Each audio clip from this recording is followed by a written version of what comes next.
L'Amérique est vraiment secouée par des violences interminables et récurrentes.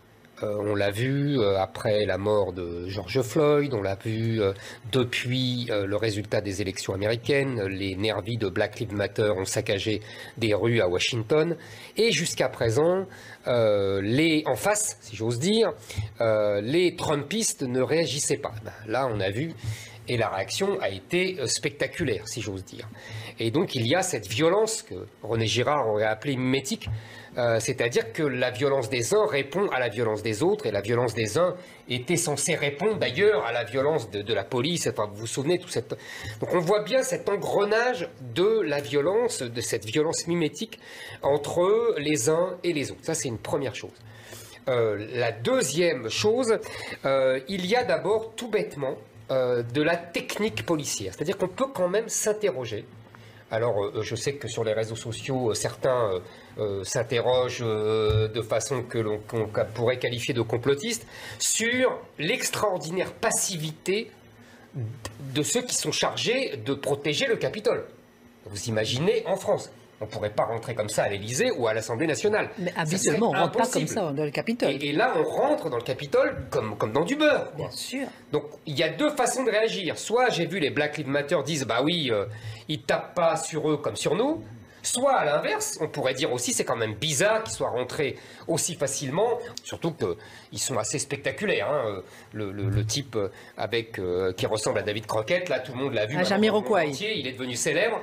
On a appris que c'était un acteur, comme par hasard. Enfin, vous voyez, tout ça peut nourrir beaucoup de suspicions. En tout cas, ce qui est sûr, parce qu'on a vu la désorganisation de toutes les polices. Il y a la police du Capitole, il y a la police de l'État, il y a la police du FBI. Tout ça se mélange et ça a été un désordre inqualifiable. Vous avez vu, tout le monde a pu voir. C'est inqualifiable. Évidemment, on n'a pas à faire ça, la foule n'a pas à faire ça, mais on n'est pas dans la prise du Palais d'Hiver. On n'est pas dans le 6 février 1934. On n'est pas dans le 10 août 1792. On massacre personne. Il faut voir, la seule personne qui est morte, apparemment, c'est une femme. Elle était tuée par la police et elle était du côté... 4 morts au total et 7 femmes à l'intérieur. Voilà. Donc, vous voyez, c'est pas... 4 vies quand même. Non, mais d'accord, mais on est loin, on est très loin des révolutions, des putschs. Enfin, on entend des mots extraordinaires. On entend putsch, coup d'État, etc. On en est très très loin. C'est pas un coup d'État, vous voyez ce que je veux dire. Il faut relativiser. Insurrection. Oui, c'est une insurrection d'un peuple trumpiste qui est, je pense, désespéré. Mais je pense qu'on va en parler après. Il y a beaucoup de désespoir, je trouve, dans cette insurrection, si vous voulez l'appeler comme ça. Mais en fait, il n'avait même pas d'objectif insurrectionnel. C'est une jacquerie, quoi. C'est une révolte. C'est pas. Vous savez, la fameuse phrase de Louis XVI qui apprend la prise de la Bastille, et puis il dit c'est une révolte, et il y a son conseiller qui lui dit non sire, c'est une révolution. Et bien là je dirais l'inverse, c'est une révolution, non sire, c'est une révolte. Ce n'est pas un peuple en armes. Il y a une grande différence. Il n'y a pas de stratégie, il n'y a même pas de tactique. Ces gens avaient l'air perdus dans le Capitole, plus qu'autre chose, vous voyez. La presse française, si vous voulez, et la presse américaine attendait ça depuis des semaines. C'est-à-dire qu'elle a enfin la situation dont elle rêve pour pouvoir crier aux putschistes, aux fascistes, etc. Tous les journaux français et américains en rêvaient de cette situation. Et donc moi, je ne vais pas rentrer dans ce jeu-là, et je dis, il y a révolte, il y a scandale, parce qu'on n'a pas, évidemment, à pénétrer dans un lieu sacré par la Constitution et par la démocratie, c'est une évidence. Mais il n'y a pas de putsch parce que, paradoxalement, ils sont trop faibles pour faire un putsch. Et ils sont trop désorganisés. Et il n'y a pas de pensée politique. C'est un peuple qui estime qu'on lui a volé sa victoire et qui se révolte contre ça. Et je vous dis, je pense, moi, je l'ai dit hier, qu'on lui a volé sa victoire. Mais après, on peut discuter. C'est pas parce qu'on lui a volé sa victoire qu'il aurait dû faire ça, vous voyez. Mais en tout cas, c'est Joe Biden et c'est le système qui est autour de Joe Biden qui a volé l'élection. Mais parenthèse fermée, on peut être en désaccord avec moi. Maintenant, effectivement, Trump, encore une fois, est apparu comme un mauvais perdant. Il s'est fait avoir. Trump, en fait, est un personnage... comment vous dire, postmoderne. Dans l'histoire, à chaque fois, il y a des personnages politiques qui vont en phase avec le moyen de transmission du message. Je veux dire par là que, au temps de la radio, il y a Roosevelt, il y a De Gaulle. Au temps de la télévision, il y a Kennedy, il y a Giscard. Au temps des réseaux sociaux, il y a Trump. Je pense que chaque personnage politique et historique est adapté à ce mode de communication. Et d'ailleurs, ce qui se passe, pour moi, hein, mais vous allez hurler, mais pour moi, ce qui est beaucoup plus grave et beaucoup plus important que ces milliers de types qui rentrent dans le Capitole, comme une espèce de farce, c'est ce qu'ont fait Twitter et Facebook. Je vous attendais. Je savais que vous l'aurez souligné. Ont censuré Trump et l'ont banni.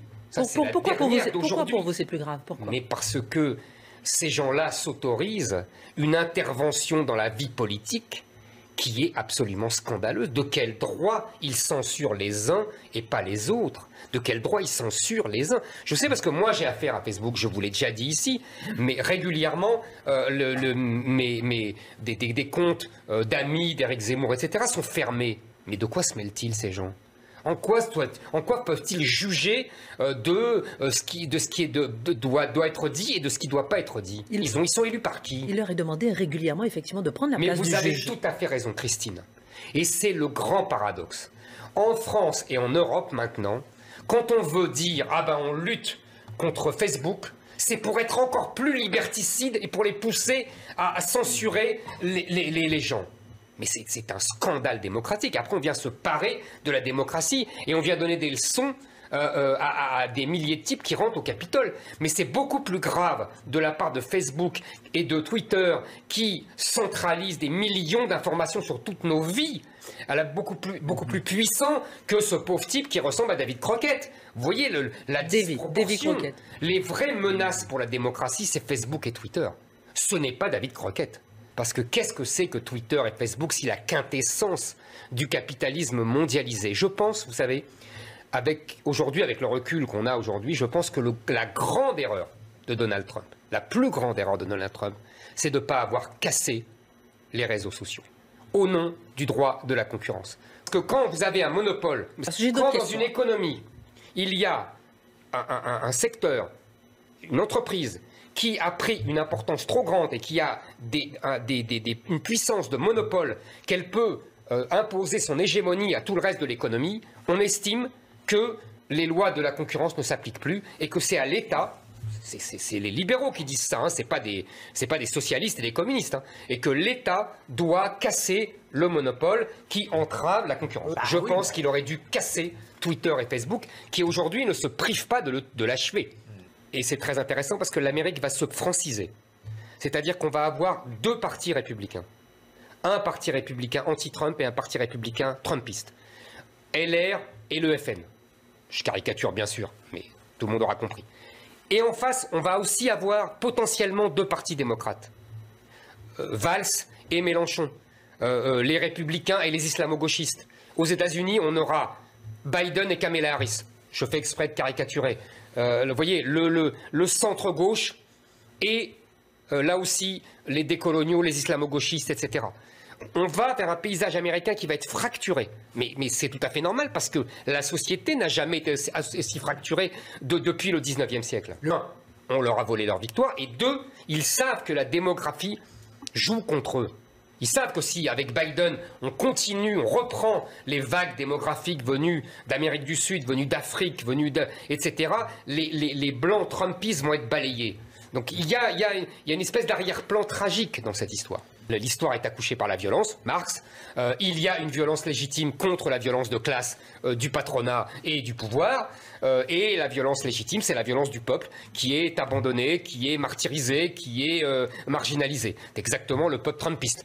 À qui on a fait perdre son boulot, qui subit une invasion migratoire, qui est accusé en plus d'avoir un privilège blanc alors qu'il est pauvre. Enfin, vous voyez, c'est vraiment le peuple, ce qui est un peuple martyrisé et marginalisé, c'est bien ce peuple trumpiste. Mais ça, la gauche ne veut pas le voir.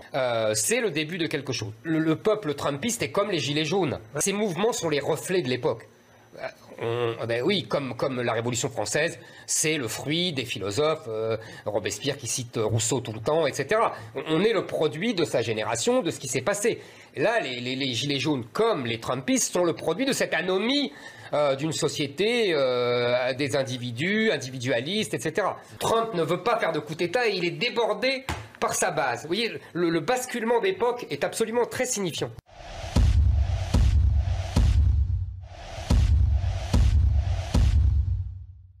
On fait de l'engorgement de l'hôpital le critère fondamental de tous nos choix. C'est-à-dire que l'engorgement de l'hôpital est devenu le critère exclusif de la politique de tous les pays. À juste titre ou pas? Moi, je ne trouve pas. Et je vais essayer d'expliquer pourquoi. Mais en tout cas, vous êtes d'accord tous sur ce diagnostic. C'est quand même extraordinaire. On a réduit la politique d'un pays à l'engorgement de l'hôpital public en plus. On verra après que ça pose d'autres questions. Alors, à la limite, on peut comprendre la choix en mars. Je dis à la limite.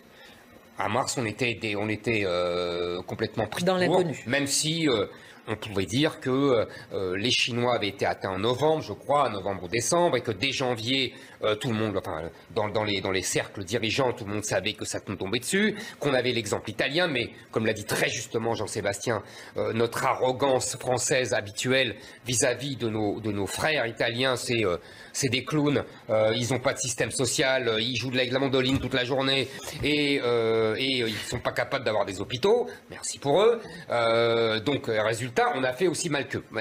Fermons la parenthèse. Donc, qu'est-ce qu'on a fait? On a confiné parce qu'on ne voulait pas l'engorgement des hôpitaux et on ne voulait pas les images, parce que c'est ça la vérité, les images télévisées où on aurait vu les couloirs des hôpitaux avec des gens éparpillés partout et les médecins qui choisissent entre les différents malades. Toi non, toi oui, voilà. L'horreur absolue. Bon. Il faut quand même voir que c'est ça le sujet. Qu'est-ce qu'on a fait depuis?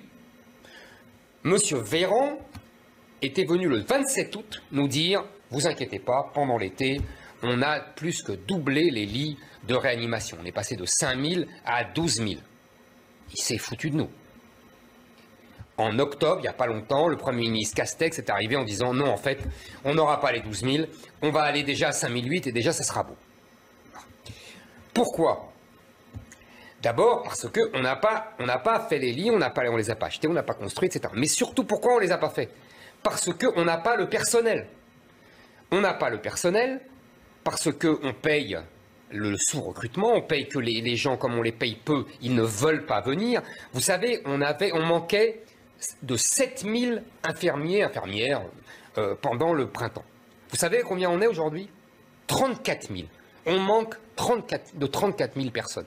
Et il faut à peu près un infirmier pour 2 lits et demi, pour 2 lits de réanimation. On en est à un infirmier, peu importe, pour 14 lits. Donc en vérité, même si on avait les lits, on ne pourrait même pas s'en servir. Parce qu'on n'a pas le personnel. C'est un échec absolu. On se demande ce que M. Véran et ce que l'administration française a fait pendant tout l'été. C'est la cigale et la fourmi. C'est incroyable. Voilà, ça, on en est là. Donc on fait d'un sujet, si vous voulez, et c'est là où on a une perversité intellectuelle. On fait d'un thème, un seul, l'engorgement de l'hôpital public, le critère unique de nos décisions politiques. Et comme en mars, l'histoire recommence, c'est-à-dire que on fait de cet engorgement de l'hôpital public le seul critère des décisions politiques, mais on n'augmente pas, on ne réduit pas cet engorgement. Et alors évidemment, on laisse maintenue cette pénurie d'un goulot d'étranglement et on s'étonne qu'après ce goulot d'étranglement nous étrangle. Il ne faut pas s'étonner. Moi, je maintiens 2 choses. Excusez-moi de revenir à mes marottes. 1, on n'a pas fermé les frontières. Je répète, les gestes barrières entre les gens, la première barrière, c'est la barrière nationale. Là, on paye notre idéologie sans frontiériste, et en particulier celle de notre président de la République, qui avait, dans une manière très française, avait cru régler ça avec une formule littéraire, et très drôle d'ailleurs, je le reconnais, le virus n'a pas de passeport, seulement malheureusement pour lui, il se balade quand même sur des gens qui arrivent à l'aéroport de Roissy et qui ne trouvent personne et qui rentrent comme dans une ville ouverte. Ça, c'est la première chose.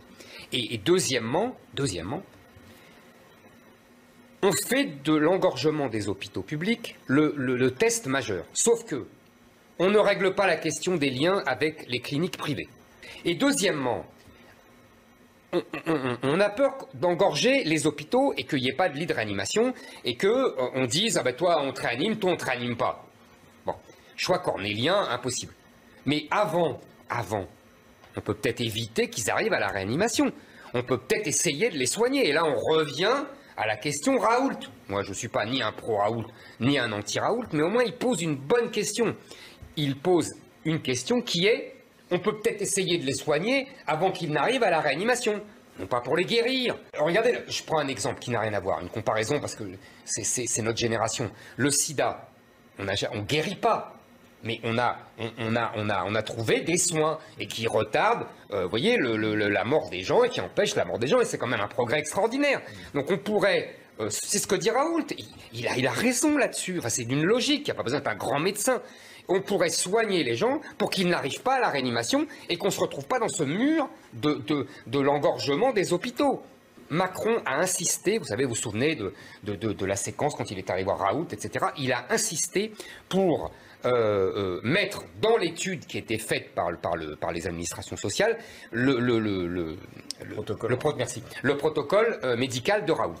Et puis il y a eu l'étude Lancet, vous vous souvenez, cette escroquerie magistrale. Et là, immédiatement, Véran et les autres sont précipités en disant hop, on enlève le traitement Raoult du protocole. Bon. Et on s'est aperçu que cette étude Lancet était bidonnée. Mais on n'a pas remis, après, dans l'étude faite par le gouvernement, le protocole Raoult. Donc on nous dit, ah bah oui, il n'a pas été confirmé par la protocole randomisé, là, en double. Ces études randomisées en double aveugle, je ne sais pas comment on appelle ça, c'est du bidon. On interdit en France, on marche sur la tête, on interdit aux médecins de soigner les gens. Avec le protocole Raoult ou avec d'autres protocoles, Jean-Sébastien a tout à fait raison. Alors qu'en Allemagne, alors qu'aux États-Unis, les médecins donnent ce protocole Raoult ou d'autres protocoles. En France, on interdit aux médecins de faire leur métier. C'est une folie douce. Et moi, je ne veux pas faire de procès d'intention, mais il me semble, d'après ce qu'on vient de m'expliquer et me raconter, que tous les gens qui critiquent les gens comme Raoult qui veulent soigner les gens ont plutôt des conflits d'intérêts. C'est des gens comme par hasard qui ont des liens avec l'industrie pharmaceutique, etc. Comme par hasard. Donc, si vous voulez, il y a quand même des questions à se poser. Moi, je trouve qu'il n'est pas normal qu'on fasse toutes les erreurs. Et il n'est pas normal qu'on refuse de soigner les gens et surtout qu'on donne des arguments qui se retournent. Je vous donne un dernier exemple. On nous dit, on est tous d'accord ici, on ne veut pas trier les malades, cette histoire de trier les malades dans l'hôpital, etc. Mais qu'est-ce qu'on fait dans les EHPAD? On les trie. On sait exactement les vieux qui vont mourir de toute façon et donc on les laisse mourir. Et pire, on leur donne le fameux Rivotril, le médicament qui accèle dans les EHPAD. Oui. Dans les EHPAD. Et il y a un décret d'octobre, je crois, 2020, qui autorise le Rivotril, qui est une espèce d'euthanasie hypocrite. Et là, on ne dit rien.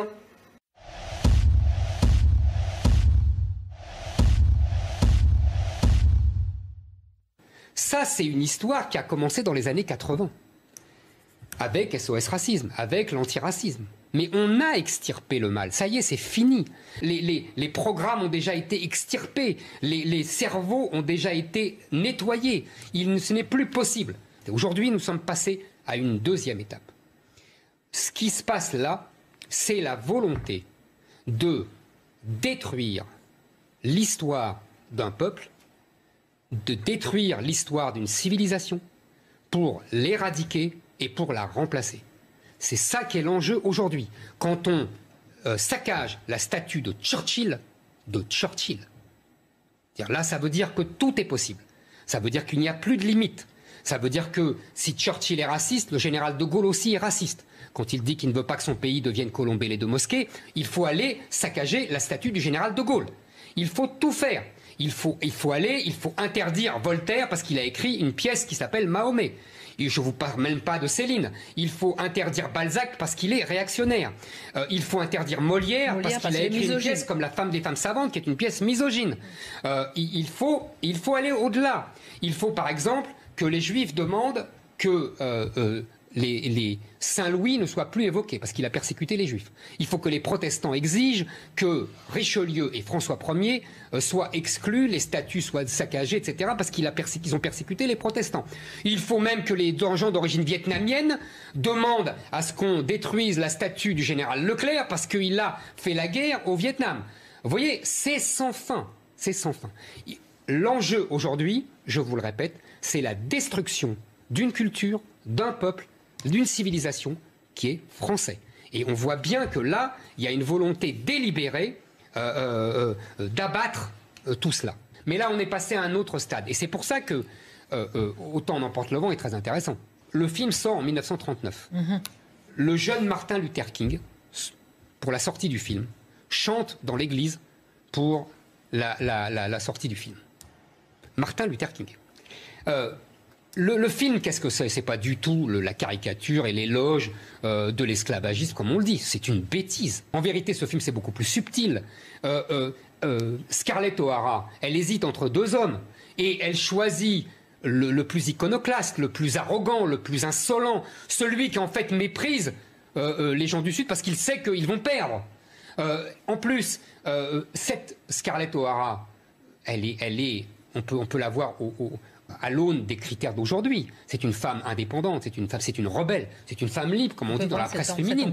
Et en même temps, elle est d'un égoïsme forcené, elle est d'un narcissisme absolu.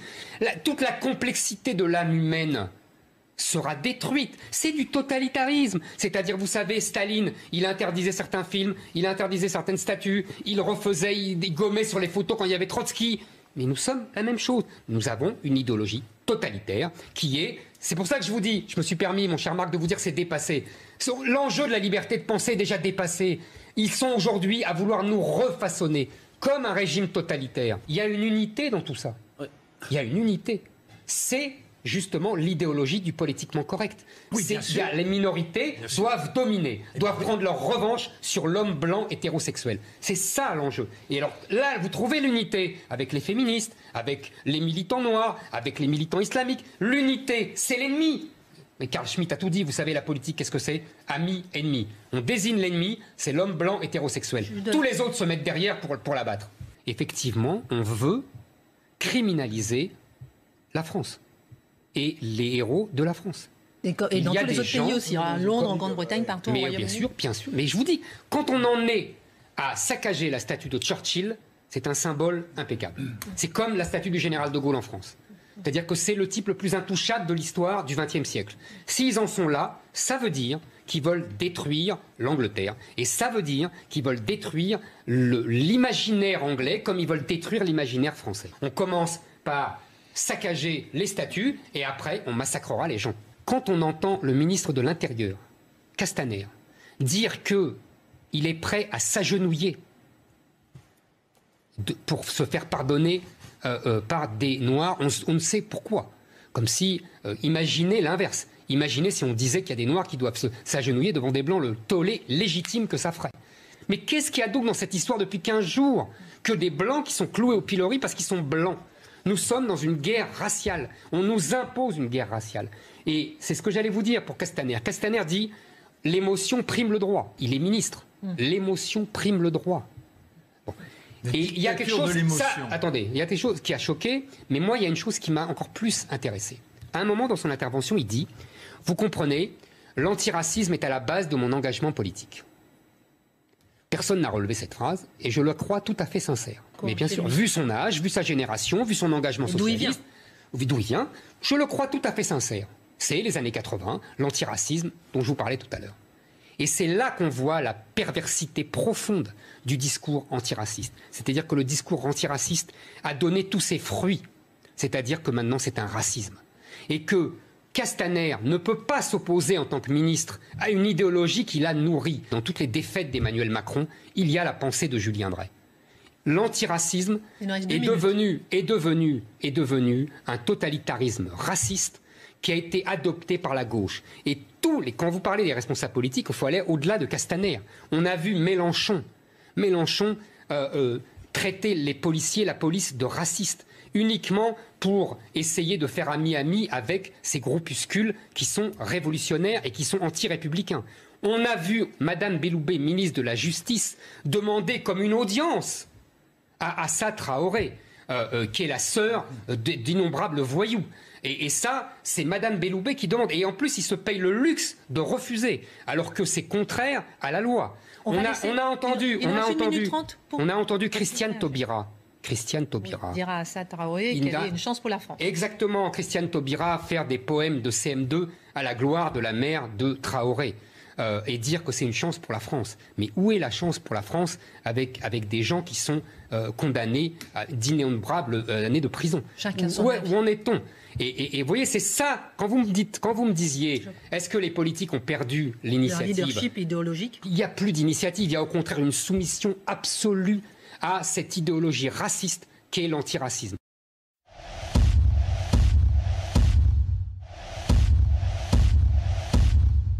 Il y a la pratique, c'est-à-dire que même dans le volet éducatif, avec la fameuse protection de la jeunesse judiciaire de la jeunesse, PJJ, quoi, comme dans les sigles, elle est très mal organisée et très mal appliquée. Si vous voulez, il y a beaucoup de laxisme là-dedans, il y a des centres d'hébergement qui sont à moitié vides, des centres éducatifs qui sont très peu pleins.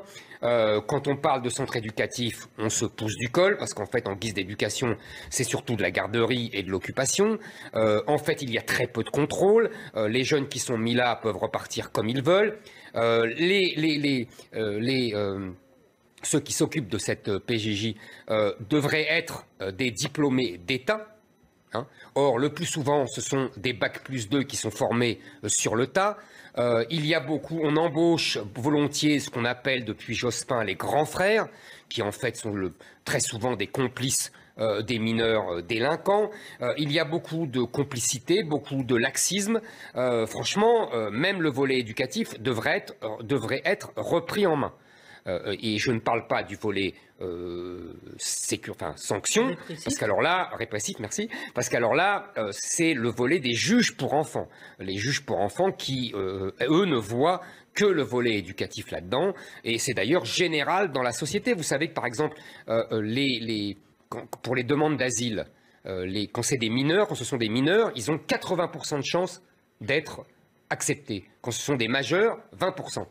Vous imaginez que tout le monde se déclare mineur quand il peut. Moi, je suis sidéré par la pauvreté des arguments échangés depuis à peu près 40 ans. Ça fait 40 ans que je lis des interviews de spécialistes de la jeunesse, de juges pour enfants, de sociologues, etc. Et on nous ressort toujours le même baratin. Les jeunes, vous savez, ils étaient violents avant, et on a oublié les blousons noirs dans les années 50, qui se battaient à coups de chaîne à vélo, et on a oublié les Apaches au début du XXe siècle. Ah oui, ils étaient violents, ces jeunes. Et puis avant, il y avait encore les duels. Ah oui, ils étaient violents. Vous voyez, c'est le regard de la société qui a changé. Ce sont les adultes qui ne supportent plus la violence des enfants. On se moque de nous. On se moque de nous. Ces arguments mais c'est la misère de ces arguments, parce que c'est toujours les mêmes depuis les années 70.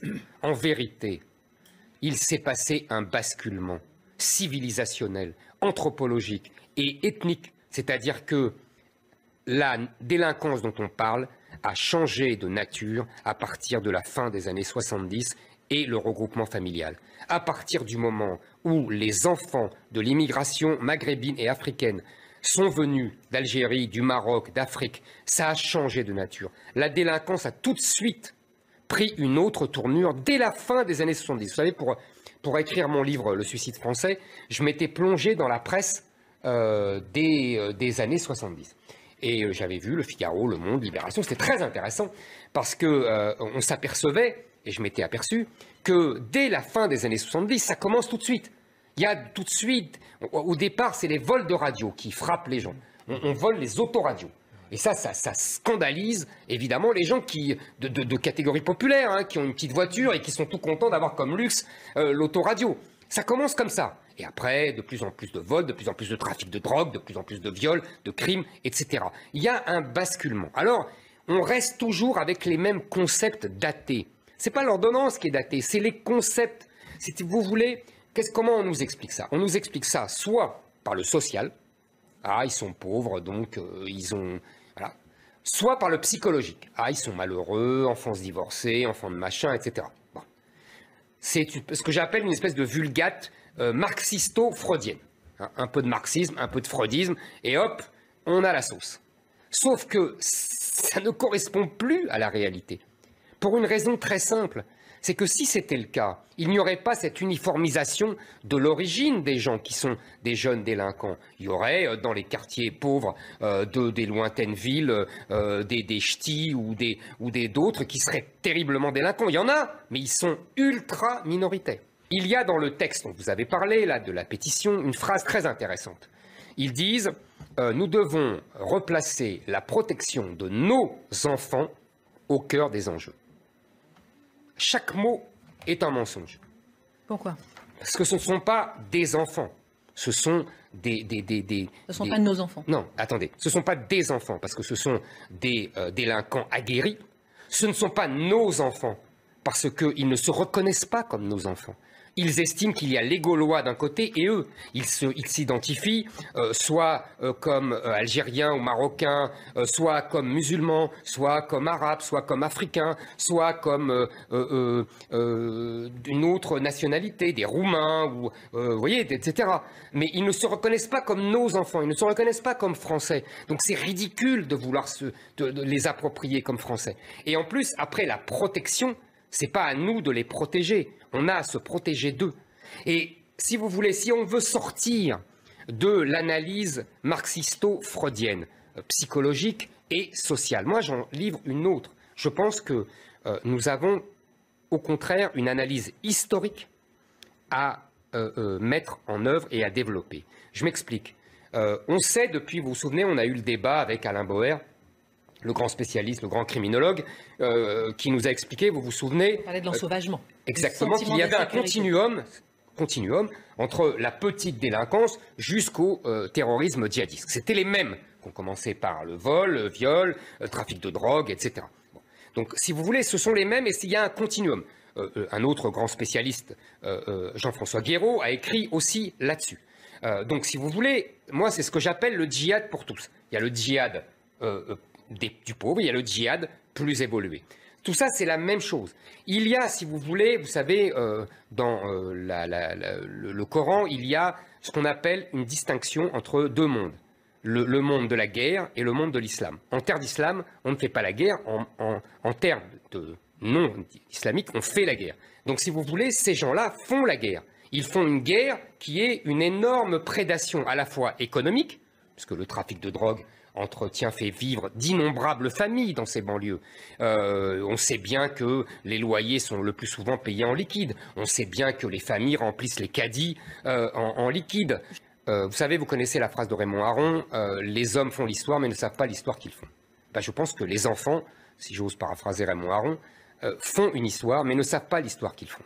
Et ils font une guerre de prédation, je répète, économique, et une guerre de conquête. Parce que cette délinquance permet de chasser les gens qui étaient là avant. Les Français de souche, les Européens qui viennent de l'immigration italienne, etc. Et même de nombreuses familles maghrébines qui doivent fuir ces quartiers parce qu'ils veulent éduquer leurs enfants correctement aux normes françaises. Donc il y a une espèce... Vous savez, cette violence, cette délinquance permet une conquête de territoire. Et ce qui permet le fameux écosystème maintenant dont on le reproche tant, et qui explique le djihadisme, etc., avec des territoires uniformisés où la police ne va plus, ou alors qu'elle est prise dans des guet-apens.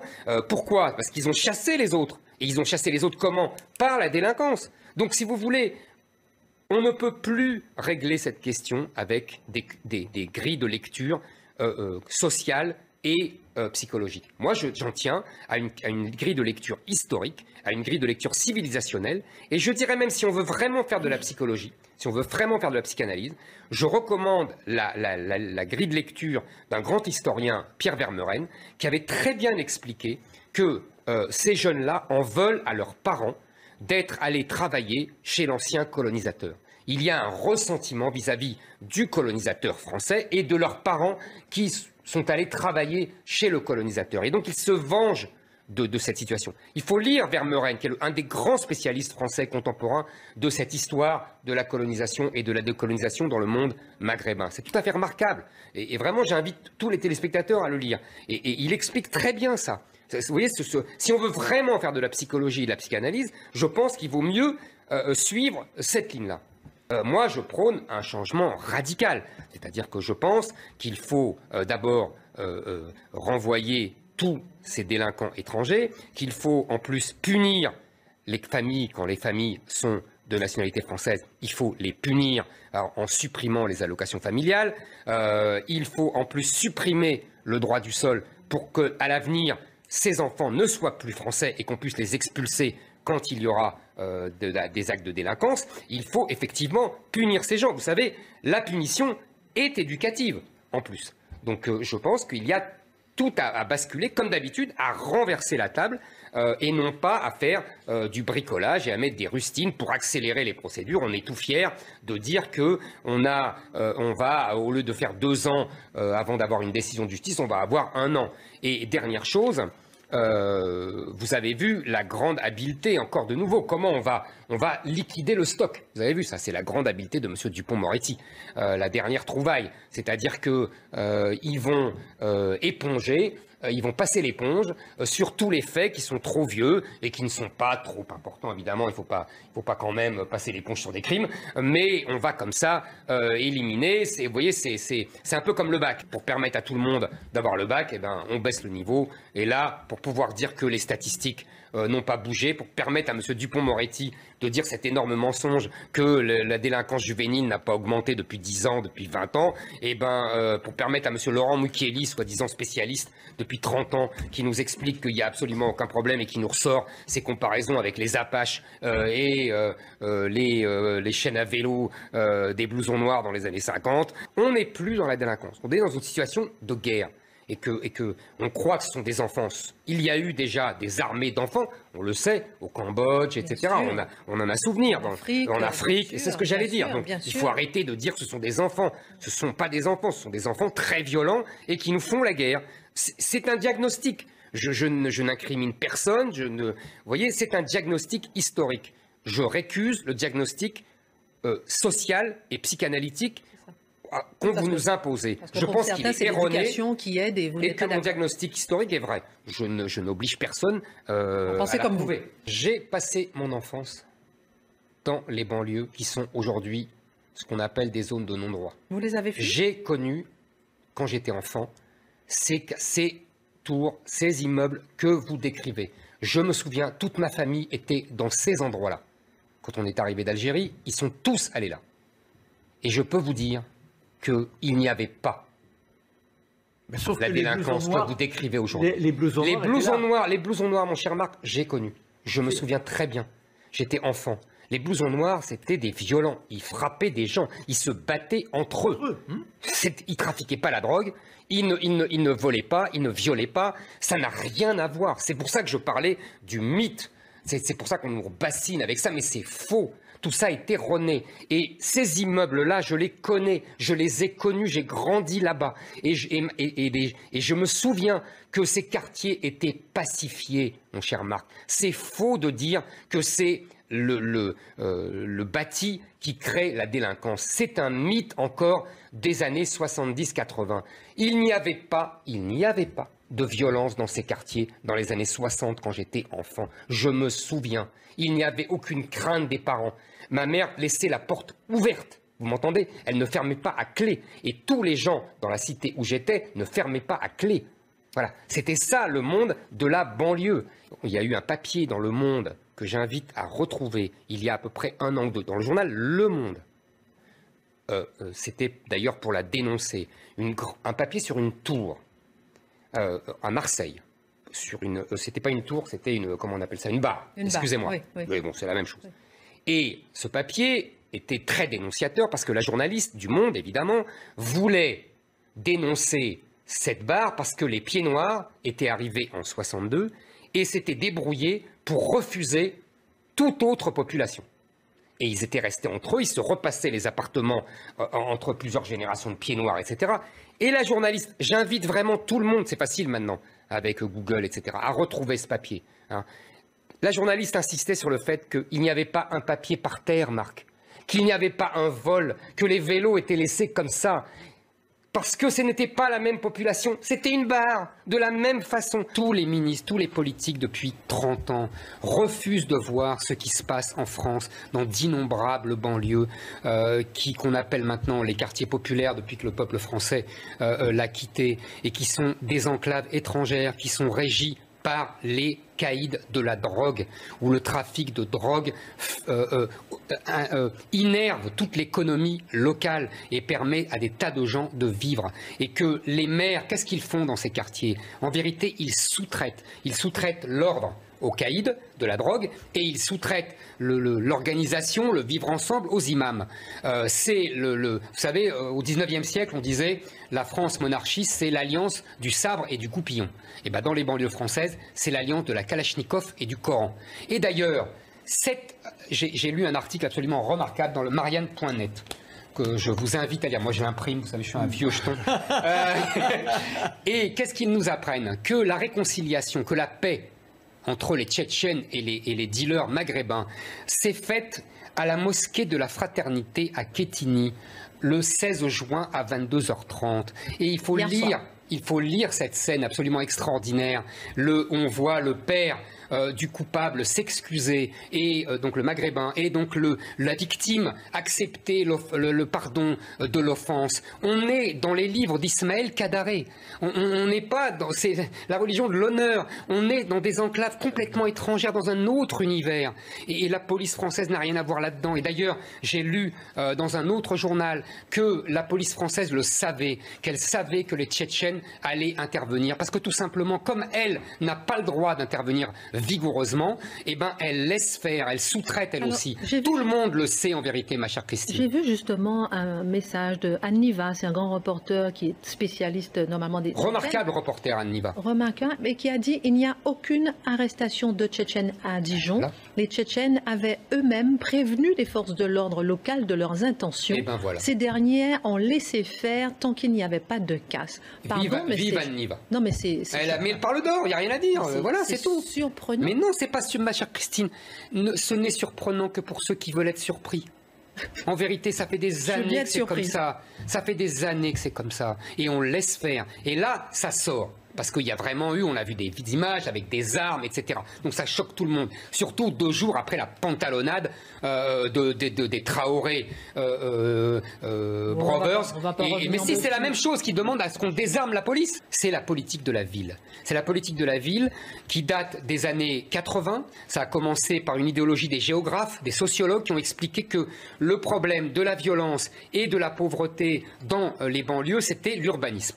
On a dit, voilà, on a fait des barres d'immeubles, c'est affreux, etc. Il n'y a pas de rue, donc les gens n'ont pas l'impression d'une vraie ville. Faites-moi un bel urbanisme et je vous ferai une belle harmonie sociale. C'est un mythe. On a mis le plan Borloo pour la rénovation de la ville, on a mis 40 milliards. On a effectivement, bref, ça mène à raison. Il y a des tas de quartiers maintenant qui sont pimpants. Seulement le problème, c'est que, vous savez, en 2005, je crois, j'ai noté, oui, en 2005, uniquement pour Montfermeil, le plan Fadela Amara, on a mis 600 millions. Vous croyez que ça s'est arrangé à Montfermeil? Le problème, c'est que le problème n'est pas l'urbanisme. Le problème, c'est la population. Et la population, c'est que simplement, elle vit de façon à la manière étrangère, comme elle était là-bas, qu'elle refuse de d'acclimater les us et coutumes françaises, et que donc nous sommes dans des régions qui ne sont plus françaises, dans des enclaves étrangères qui ont été colonisées par une population étrangère. Je voudrais dire que Macron lui-même, après avoir refusé cette politique de la ville, s'y est rangé. Après avoir vu le film Les Misérables, il a dit « Oh là là, mais il faut mettre plus d'argent ». Non, le problème, ce n'est pas l'argent, le problème, c'est l'immigration et la population qui réside. Fait semblant de croire qu'il n'y a que les Tchétchènes qui vivent en communauté fermée et qui sont violents. Ben non, les dealers maghrébins ne sont pas moins violents que les Tchétchènes. Simplement, pour une fois, ils ont tombé à qui parler. C'est la seule différence. Aujourd'hui, même Mélenchon veut être sécuritaire après, il y a 2 jours, avoir dit qu'il fallait désarmer la police. Maintenant, il veut virer les Tchétchènes. Il a dit ceux qui sont demandeurs d'asile, c'est une bonne chose qu'on les expulse. C'est Jean-Luc Mélenchon qui le dit. Exactement. Il faut que le renseignement soit plus vigilant avec les gens qui viennent des zones de guerre. C'est à mourir de rire. À mourir de rire, on voit ici cette apostasie mélenchonienne qui est dure avec les Tchétchènes et qui est mou, qui est faible avec les Maghrébins. Comment vous expliquez ça? Mais c'est simple, les Tchétchènes ne sont pas français, alors que les Maghrébins votent. Déjà, c'est une première chose. Oui, les Tchétchènes ne votent pas. Et en plus, Mélenchon, comme il a dit lui-même, il est Maghrébin européen. Donc voilà, c'est tout. Il fait un calcul électoraliste. Et ce que je voudrais dire, c'est quand même que... si vous voulez, c'est quand même extraordinaire. Ça me rappelle le mot de Reagan. Vous vous souvenez, Reagan, on lui disait, il y a des dictateurs en Amérique du Sud, et il disait, c'est un salopard, mais c'est notre salopard. Et bien là, c'est la même chose. Les dealers maghrébins, c'est nos dealers. C'est ça, comme ça qu'a réagi toute la classe politique. Non, il faudrait les expulser tous. En fait, il faudrait faire une politique à l'inverse de ce qui a été fait. Ne plus considérer que l'important c'est la politique de la ville, mais l'important c'est la politique de l'immigration. Et arrêter les flux migratoires, faire que les immigrés ne décident plus de l'immigration, parce que c'est ce qui se passe aujourd'hui, avec tous les droits qu'ils ont de faire venir leur famille, etc. Et renverser les flux migratoires, renvoyer, comme ça se faisait jusqu'aux années 70, les gens qui ne respectent pas les mœurs françaises et surtout la loi. On commencerait par les délinquants étrangers qu'on pourrait renvoyer. Le système ne marche plus parce que d'abord nous sommes submergés par le nombre et que deuxièmement la France est faible alors qu'elle était forte et troisièmement qu'il y a des gens aujourd'hui qui en masse ne veulent plus s'assimiler à la culture française. Il faut les renvoyer.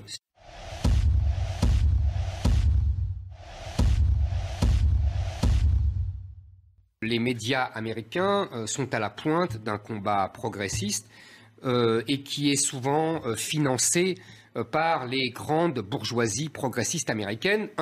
La grande bourgeoisie financière, on pense tous à Soros, mais il y en a beaucoup d'autres. Par exemple, Rokhaya Diallo est allé se former aux États-Unis dans les groupes de Soros. Vous voyez, et que le même Soros arrose copieusement tous les groupes pro-migrants, anti, vous voyez, toute l'idéologie décoloniale, etc. Il n'est pas le seul. La deuxième bourgeoisie, c'est la bourgeoisie des GAFA, évidemment. Les GAFA qui sont à la pointe de ce combat idéologique, Facebook, Twitter, etc., qu'on a vu en pointe contre Trump, mais qui mène aussi un combat idéologique pour l'idéologie progressiste mondialisée. Même moi qui vous parle, je suis par exemple victime de Facebook, c'est-à-dire que un groupe qui s'appelle Les Amis d'Éric Zemmour a vu son site fermé par Facebook, sa page fermée comme on dit, parce que ce serait des propos des hommes, j'avais noté, personnes et organisations dangereuses. Donc vous voyez, ça c'est Facebook aujourd'hui. Troisième bourgeoisie, la bourgeoisie des stars de Hollywood, vous voyez, de tous ces gens-là qui dominent, qui donnent le là dans le monde entier, qui sont imités par les acteurs américains, les footballeurs français, les acteurs français, etc. Donc vous voyez, toutes ces trois bourgeoisies-là qui sont la matrice idéologique, qui sont des bourgeoisies mondialistes, qui ont un projet idéologique, simplement de mondialisation, c'est-à-dire que pour eux, il n'y a pas de peuple, il n'y a pas de nation, il n'y a que des individus interchangeables sur tous les endroits de la planète. Et ces gens-là mènent une guerre idéologique soutenue par la jeune génération au sein des rédactions américaines. Il y a une guerre dans cette guerre idéologique mondiale, il y a une guerre de génération aux États-Unis. C'est-à-dire que les jeunes générations, les fameux woke, les éveillés, font la guerre à leurs aînés, qui pourtant étaient à gauche, pourtant étaient progressistes, pourtant étaient antiracistes, mais qui ont le malheur d'être boomers, non seulement boomers, mais respectueux encore de quelques notions comme la culture, la vérité, vous voyez, des notions complètement surannées, le talent, et qui n'ont pas l'heure de plaire à la nouvelle génération, qui les harcèle, qui les pousse à la démission quand ils osent mettre, par exemple, une tribune d'un partisan de Trump, ou qui oblige à maintenant l'énoncé des sources. C'est-à-dire que, vous savez, quand vous êtes journaliste, vous avez des sources, et bien maintenant, il faut donner toutes ces sources pour qu'on vérifie la parité homme-femme, la parité blanc-noir. Là, vous voyez, c'est les woke. Et il faut évidemment ils répètent ce qu'on leur a appris à l'université américaine, c'est-à-dire ne pas choquer, ne pas scandaliser. Donc il y a, vous vous souvenez, dans les facultés américaines maintenant, il y a des contrôles sur les livres qui peuvent choquer. Par exemple, Madame Bovary choque sur la vision des femmes. Donc ça, c'est un livre à écarter. Et il y a des tas de choses comme ça maintenant dans les universités américaines. Et donc, comme ils sont sortis des universités américaines, tous ces jeunes gens... C'est ça, c'est de la droite ligne de l'université. Et évidemment, on parle souvent, ils continuent. Maintenant, ils n'ont plus 18 ans, ils ont 30 ans. Et évidemment, ils ont toujours la même idéologie. Simplement, maintenant, ils ne sont plus à l'université. Ils sont dans les grands journaux américains. Et ils continuent leur combat. Voilà. Ils veulent imposer leur vision. Et la gauche... progressiste, woke, on l'appelle comme on veut, est la pire des impérialistes. C'est toujours comme ça, évidemment. Ils veulent imposer leur point de vue à la France. Tout le modèle français les horripile. C'est-à-dire, la galanterie à la française, ça horripile les féministes.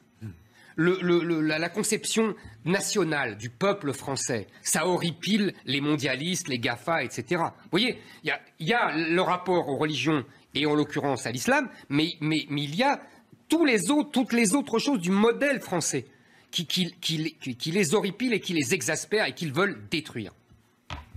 Le Monde a déjà fait sa une sur Assa Traoré. La une du Monde, du M-Monde, le supplément du week-end. Ça ne les a pas gênés. Ils ont fait la même chose. Les médias français ont plébiscité l'idéologie multiculturaliste de Rokhaya Diallo et consorts. On les voit partout. Donc ça, c'est déjà le présent des médias américains, des médias français. En fait, la bataille est au sein de la gauche, comme toujours en France, depuis la Révolution française.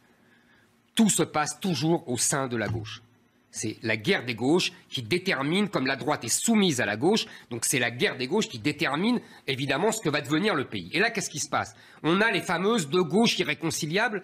Cette gauche-là, multiculturaliste, décoloniale, vous voyez, féministe, etc. Ça, c'est la gauche Traoré, la gauche Rokhaya Diallo, la gauche mondialiste, la gauche racialiste, la gauche décoloniale. Ça, c'est la gauche qui aujourd'hui a pignon sur rue. Et puis, il y a la vieille gauche.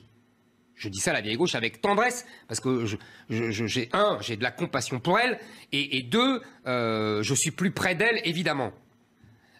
Qu'est-ce que c'est que cette gauche? C'est la gauche républicaine, comme Marx, comme le printemps républicain. C'est-à-dire, c'est des gens de gauche, j'ai des désaccords avec eux, historiques en vérité, sur l'origine de la France et tout, mais sur le mode de vie et sur l'importance du catholicisme, etc. Mais il n'empêche que ce sont des gens qui veulent maintenir le modèle français, c'est-à-dire laïque et individualiste, contre le modèle mondialiste et multiculturaliste. Oui, c'est pas la même chose. L'universalisme français, c'est on va au monde à travers la patrie et la culture des nations et la culture française et on accède à l'universel. Le mondialisme américain, c'est la destruction de toutes les nations, de tous les modèles, pour avoir un homme interchangeable partout. Ça n'a rien à voir. La laïcité à la française, on l'a dit tout à l'heure avec Marc, c'est des citoyens français qui mettent leur religion en discrétion. Le modèle multiculturaliste américain, c'est chaque religion s'épanouit dans l'espace public et c'est là où on arrive au paradoxe magnifique des Américains. Pour respecter la sensibilité de chacun, eh ben, on ne peut plus rien dire. On n'a plus le droit de rien dire, on n'a plus le droit de se moquer, on n'a plus le droit de rien dire. Donc, pour répondre à votre question, il y a un affrontement aujourd'hui, c'est pas demain, c'est pas l'avenir, c'est aujourd'hui, entre les deux gauches, et je dirais que la gauche à la papa me paraît mal barrée. c'est un jugement personnel et je dis triste. Je pense que cette gauche décoloniale, cette gauche traérienne, Rokhaya Diallo, décoloniale, que moi j'appelle racialiste, obsédée par la race, vous voyez, et contre l'idéal citoyen français. Elle prend le pas sur la vieille gauche que vous êtes. Exactement.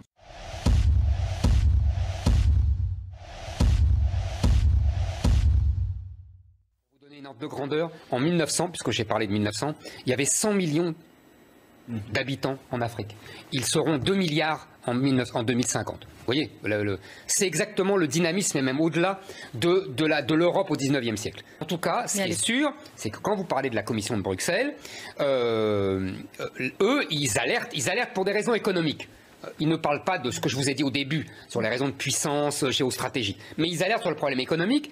Et qu'est-ce qu'ils nous disent en filigrane? Il suffit de lire l'interview de la commissaire européenne dans le Figaro de ce matin. Évidemment, la seule réponse, c'est l'immigration. Parce que pour ces gens-là, qui sont des libéraux et des immigrationnistes, l'individu, l'être humain, n'est qu'une force de travail et un consommateur. Ils ne considèrent pas que l'être humain est enraciné dans une culture, une religion, une civilisation, etc. Vous voyez? Donc évidemment, ils disent il faut faire venir des gens. C'est ce qu'a fait Merkel en 2015, vous vous en souvenez évidemment, 1 million de travailleurs, allez hop. Et c'est ce que fait la France en vérité depuis 40 ans, c'est-à-dire qu'on fait des cocoricots sur notre démographie, mais en vérité, on sait que notre démographie est soutenue largement par l'immigration et par la surnatalité des femmes immigrées. Donc moi, je pense que la seule politique raisonnable, c'est la politique d'Orban, c'est-à-dire une politique nataliste et anti-immigration. Vous avez vu ce qu'il fait, c'est très impressionnant. Ce fut la politique du général de Gaulle en 1945. Nataliste, et je vous rappelle qu'à l'époque, le général de Gaulle voulait que des immigrés du nord de l'Europe. C'est le Conseil d'État qui l'en a empêché. Donc c'est pour vous dire que ça ressemble beaucoup à Orban. Sans comparer les personnages, évidemment. Mais qu'est-ce qu'il fait Orban? Vous avez vu, il a raison, Harold, ça coûte beaucoup d'argent. Il donne, je crois, j'avais noté, moi aussi je fais comme vous, 30 000 € à une femme qui a un enfant avant 40 ans. Si c'est un prêt. Si jamais elle a un enfant, ça bloque le remboursement. Et si elle a 3 enfants, on considère qu'on lui a donné et qu'elle ne rembourse jamais. Il y a d'innombrables aides au logement, pour acheter une voiture, à tous les gens qui ont des enfants. Il y a les femmes ayant élevé 4 enfants sont exonérées d'impôt sur le revenu à vie. Donc vous voyez, c'est une politique massive, mais parce qu'il y a un drame en Hongrie, c'est que la Hongrie se désertifie, comme la Pologne, comme l'Italie, c'est dramatique. Donc il y a une politique familiale et nataliste que moi je considère comme la meilleure possible. Tous les pays d'Europe ont le même problème de l'effondrement de la natalité. L'Italie, c'est impressionnant. Je suis persuadé que le décollage économique chinois est dû à cette politique d'enfants rares. Parce que les Africains, il y a beaucoup de pays africains qui ont des taux de croissance actuels de 5 à 6%. Mais ils font tellement d'enfants qu'ils ne peuvent jamais absorber cette natalité exubérante. Jamais. Et donc il faut qu'ils réduisent leur naissance. Ça serait la responsabilité. Seulement ils ne veulent pas. Et pourquoi ils ne veulent pas? Parce qu'ils sont peinards, puisqu'ils exportent leur natalité chez nous. Et en plus, ça les nourrit. Parce qu'aujourd'hui, dans beaucoup de pays africains, le premier poste de la balance des paiements, c'est les versements des immigrés. À partir du moment... Le modèle traditionnel, qu'est-ce que c'est? On fait beaucoup d'enfants parce que les 3/4 meurent en bas âge. Et il y a une période, on a connu ça au 19e siècle justement en Europe, et à la fin du 18e siècle en France, parce que c'est la France dans le monde qui a connu la première transition démographique, c'est que les gens ne voient pas encore qu'il y a des améliorations médicales qui permettent de réduire la mortalité infantile, mais ils continuent à faire des enfants comme si les 3/4 allaient mourir. Et c'est ce qui fait qu'il y a des familles au 19e siècle, Louis-Philippe qui a 12 ou 14 enfants, vous voyez, ou les familles anglaises, ou les familles américaines dont on parlait avec Benjamin Franklin. Les Africains sont dans cette situation-là. La médecine européenne a réduit la mortalité infantile, et eux, ils continuent à avoir des enfants comme si les 3/4 allaient mourir. Je pense qu'une terre vide attire les terres pleines. C'est une logique imparable. Excusez-moi, en plus riche. L'immigration de travail, c'est, je crois, 10% de l'immigration totale. C'est ridicule.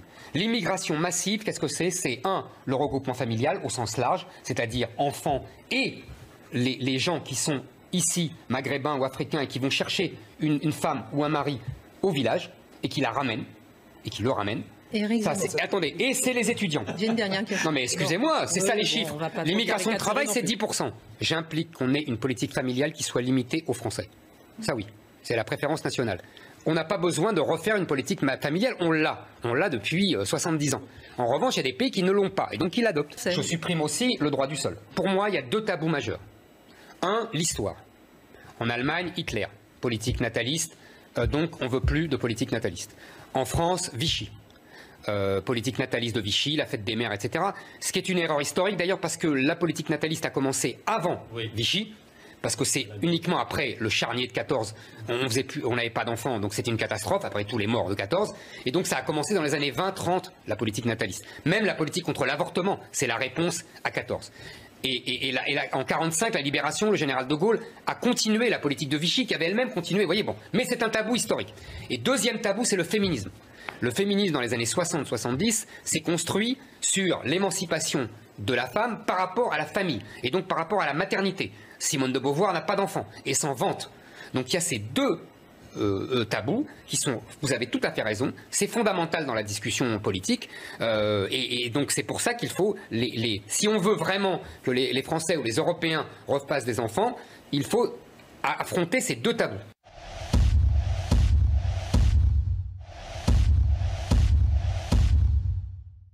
L'entreprise, jadis, quand on était enfant, c'était une entreprise, elle payait ses salariés, elle vendait ses produits aux clients, et c'était la neutralité, entre guillemets, économique. Et puis il y avait la politique, l'idéologie, ça c'était pour la sphère publique, l'État, vous voyez, on avait... Bon. Et à partir des années 80,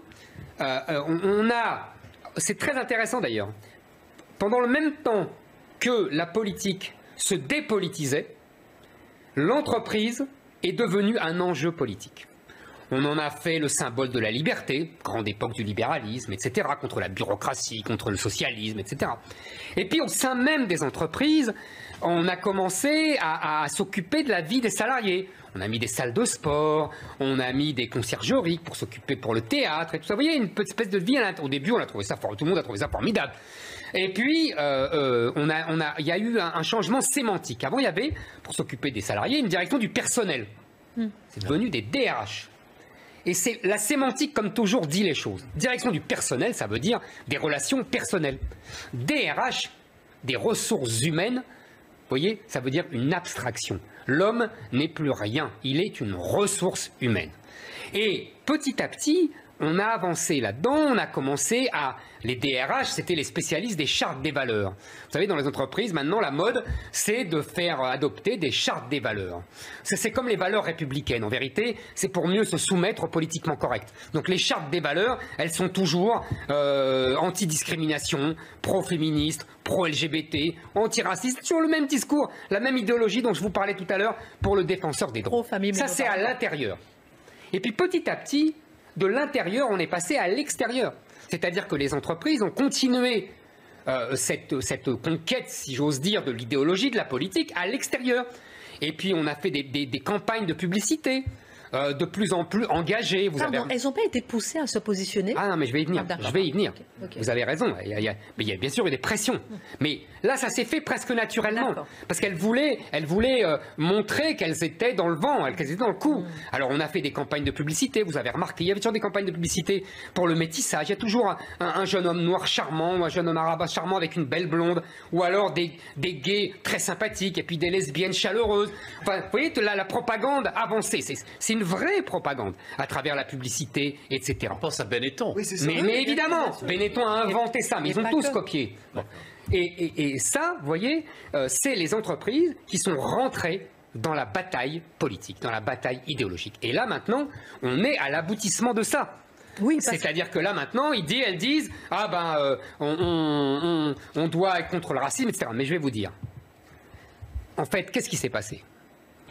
Les entreprises avant, elles payaient leurs salariés et elles augmentaient leurs salariés avant, elles payaient leurs impôts dans leur pays. Maintenant, les grosses entreprises comme les GAFA et compagnie ne payent plus leurs impôts dans leur pays. Alors évidemment, il faut habiller ce changement sous les oripeaux d'une idéologie progressiste. C'est la vieille alliance décrite maintes fois dans les livres de Christopher Lage, dans les livres de Jean-Claude Michéa, entre le libéralisme, les libéraux et les libertaires, vous voyez, entre les intérêts et l'idéologie post-68 Et ce mariage s'est fait magnifiquement.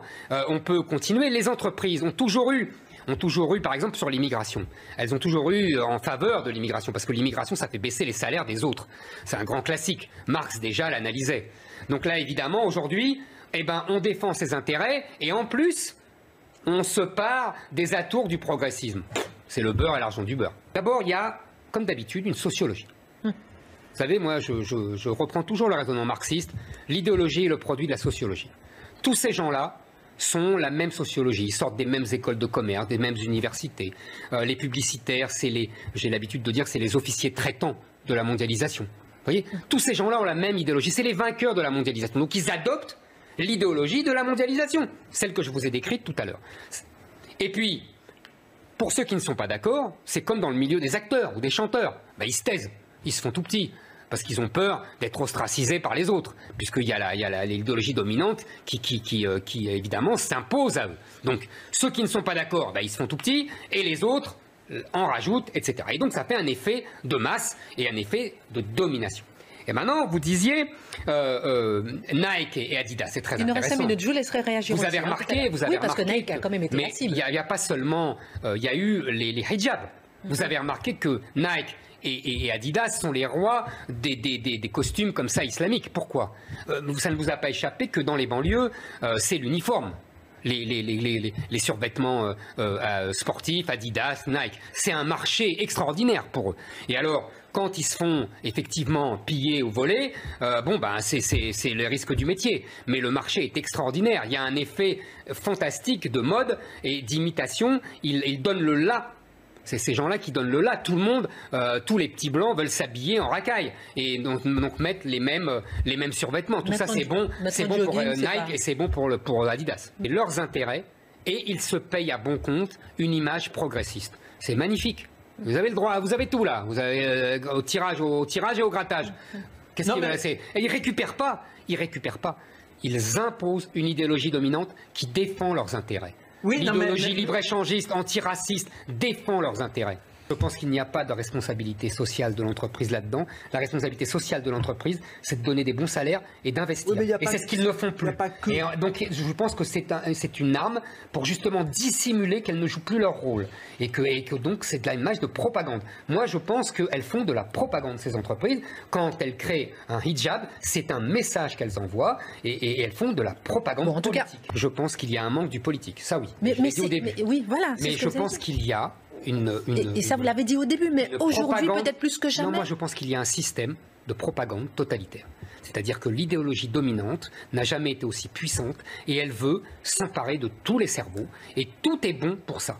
Et je vous disais tout à l'heure, la publicité, je vous disais les images, Eric a tout à fait raison, le mécénat et tout ça. Il y a un système qui emporte les réticents parce qu'il y a des patrons qui ne sont pas d'accord avec ça. Je suis tout à fait d'accord avec vous, Eric. Mais je pense qu'ils se taisent. Ils se taisent parce qu'ils ont peur et puis en plus il y a des pressions. Il y a des pressions des médias, il y a des pressions du cours de bourse. On peut démolir un cours de bourse avec une campagne médiatique féroce. Vous ne vous engagez pas. Il y a les pressions des banques, il y a tout ça. Il y a eu un exemple, c'était très intéressant. Je ne sais pas si vous avez suivi cette histoire il y a quelques mois. Le slip français. Le slip français fait une photo anodine d'entreprise et ils se font attraper par les géants de slippers, là, tous les gauchistes, etc. pour dire « Ah, il n'y a que des blancs, il n'y a que des blancs ». Pour dire quoi, pardon? Il n'y a que des blancs. Ah oui. Et c'est parti. Le patron de Slip Français s'est couché, s'est incliné en disant « Ah oui, c'est vrai, il n'y a que des blancs ». Après, ils ont fait une publicité avec un grand noir. Voilà, c'est comme ça que ça se passe. Il y a une pression totalitaire. On est dans un régime où et les gens sont faibles, les gens sont lâches, en l'occurrence le patron. Même l'économie. Mais oui, mais surtout l'économie. Oui. Et soit les gens, soit les gens. Mm-hmm. C'est parce que je vous ai dit, il y a un intérêt. Les grandes entreprises, je parle des grandes entreprises, les grands groupes mondiaux ont intérêt à cette idéologie. Donc, je l'ai expliqué tout à l'heure. Et puis il y a les patrons qui ont peur de la pression, qui ont peur vous voyez que leur cours de bourse dévisse parce qu'ils ont une mauvaise image, etc. Et qui se couchent. Il y a tout ça.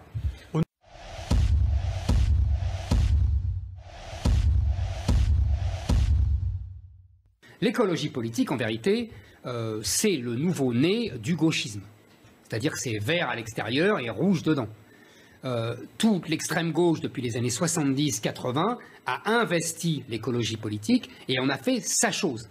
Et d'ailleurs, c'est ce qui explique les contradictions de l'écologie politique. Je peux vous donner plusieurs exemples. Ces gens-là sont pour les circuits courts, contre le libre-échange économique, etc. Seulement, ils sont pour l'ouverture des frontières à tous les migrants de la planète. Ces gens-là sont pour le principe de précaution, mais sauf pour la PMA. Ces gens-là sont pour la limitation du carbone, du CO2.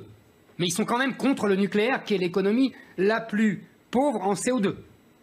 Donc, c'est l'écologie politique, c'est le nouvel habillage du communisme en vérité. C'est une nouvelle illusion idéologique anticapitaliste et d'extrême gauche. C'est pas la même chose que l'écologie. Vous voyez, l'écologie, c'est une science, et je vous dis, c'est intéressant. L'écologie politique, c'est de la politique, et c'est de la politique à l'extrême gauche. Maintenant, les acteurs, les chanteurs et tout, c'est les perroquets de l'extrême gauche, depuis toujours. Dans les années 50, ils étaient tous communistes, enfin tous, pour la plupart. Aujourd'hui, ils sont tous verts, etc. Vous savez, ça, c'est les artistes, et en particulier en France. Je ne suis pas en train de vous dire qu'il faut bazarder la planète. C'est évident que l'industrie a abîmé la planète, c'est évident depuis un siècle et demi. On parlait hier, vous savez, du télétravail, etc. C'est évident que l'industrie a des... Mais en même temps, sans faire du Macron, en même temps, c'est cette industrie, et en particulier le pétrole, qui nous ont permis d'avoir un niveau de vie et un mode de vie dont on ne voudrait pour rien au monde, auquel on ne voudrait pour rien au monde renoncer. Ça va faire, c'est une vraie problématique. C'est pas simple quand on nous dit il faut moins consommer, il faut, etc. C'est bien beau tout ça, mais les gens ne veulent pas. Vous avez vu les gilets jaunes. On l'a oublié, mais ils se sont révoltés contre une taxe écologique. Le fameux dilemme entre les fins de mois et la fin du monde. On n'a quasiment plus d'industrie aujourd'hui. On s'est aperçu à propos de cette crise qu'on avait quasiment plus d'industrie. Ça fait des années que certaines voix le disaient, mais là maintenant on s'en est aperçu. Mais pourquoi? Alors on va dire, premier raisonnement qui n'est pas faux, à cause des coûts salariaux, sociaux, les impôts de production, tout le côté financier, certes. Mais il y a autre chose aussi.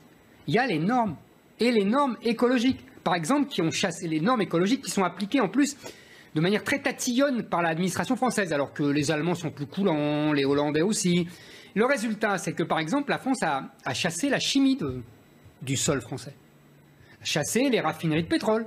Alors, évidemment, certains vont dire ah c'est bien, c'est plus propre, cette industrie est sale. Seulement, c'est de l'industrie. Et ça industrialise les autres. Vous voyez ce que je veux dire? Donc, c'est plus complexe que ça. Et on voit bien aujourd'hui, il va falloir faire deux choses. Un, relancer la machine économique. Et deux, réindustrialiser, relocaliser. Ça veut dire être moins regardant sur les normes environnementales. C'est ça. En tout cas pour certaines. D'ailleurs, le gouvernement en douce l'a déjà fait. Il a pris un décret en avril qui a suspendu les normes environnementales, sanitaires, etc. Pour l'immobilier, etc. Donc, et d'ailleurs, si vous voulez, ils l'ont fait parce qu'ils savent qu'il va y avoir une contradiction, malgré tous les bons discours, entre l'industrie et l'écologie. D'où viennent idéologiquement et politiquement les Verts?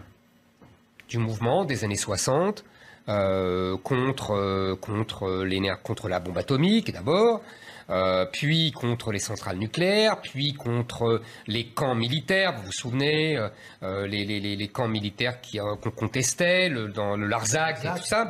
Ça, c'est les grands mouvements des années 60 qui ont coagulé derrière les écologistes qui étaient une poignée, une jeunesse révoltée des années 60. Et donc, le mouvement vert est évidemment, moi je les ai suivis autant de Voynet, de tous les autres, de Cohn-Bendit et tout ça. C'est pas un hasard s'il y a Cohn-Bendit, la figure de proue de mai 68, qui se retrouve dans les Verts. Ce n'est pas un hasard, parce qu'en fait les Verts sont imprégnés de cette idéologie 68arde, hédoniste, individualiste, libertaire, moderniste. Greenpeace par exemple, etc. Oui, vous avez raison, antinational, pro-migrant, féministe. Vous voyez, toutes les idéologies des années 60-70, de gauche. Or, l'écologie, qu'est-ce que c'est? L'écologie, c'est justement le respect, on parlait des forêts tout à l'heure, le respect de la nature, mais dans la nature, dans ce cas-là, de plus traditionnel. C'est-à-dire, parce que le naturel, on sait bien que depuis le néolithique, depuis qu'il y a des paysans, la nature n'est pas naturelle et qu'il y a toujours eu des sols artificiels.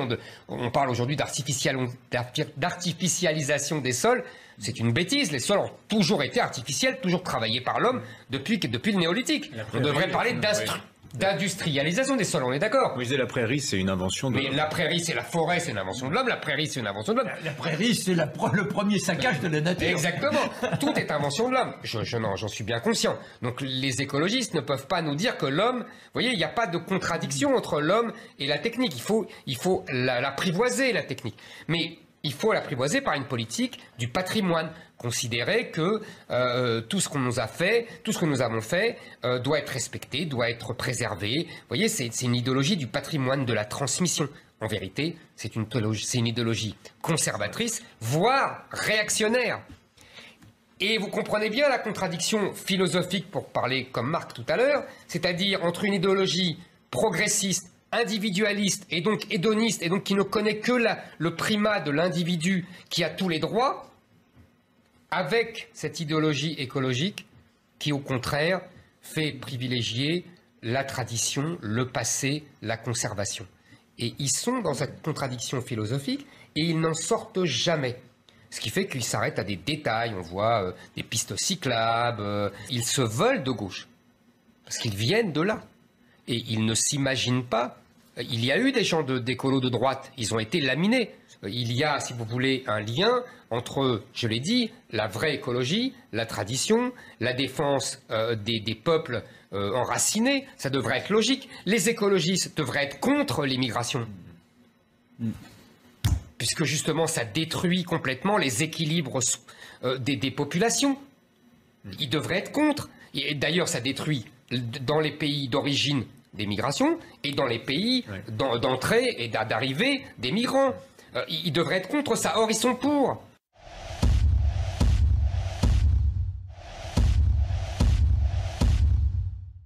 Jamais il y a eu un tel décalage de puissance entre l'Allemagne et les autres pays d'Europe, dont la France.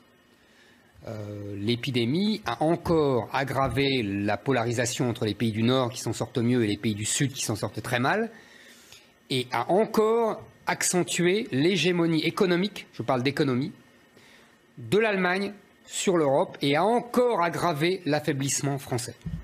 Il faut bien avoir ça en tête parce que ça explique beaucoup de comportements. Par ailleurs, il faut bien voir que l'ère Merkel pour l'Europe, c'est d'abord un entrisme des hauts fonctionnaires allemands dans toutes les institutions européennes qui n'a jamais eu d'équivalent. Ils ont noyauté tous les postes. C'est l'équivalent de ce que faisait la France jusqu'aux années 70-80.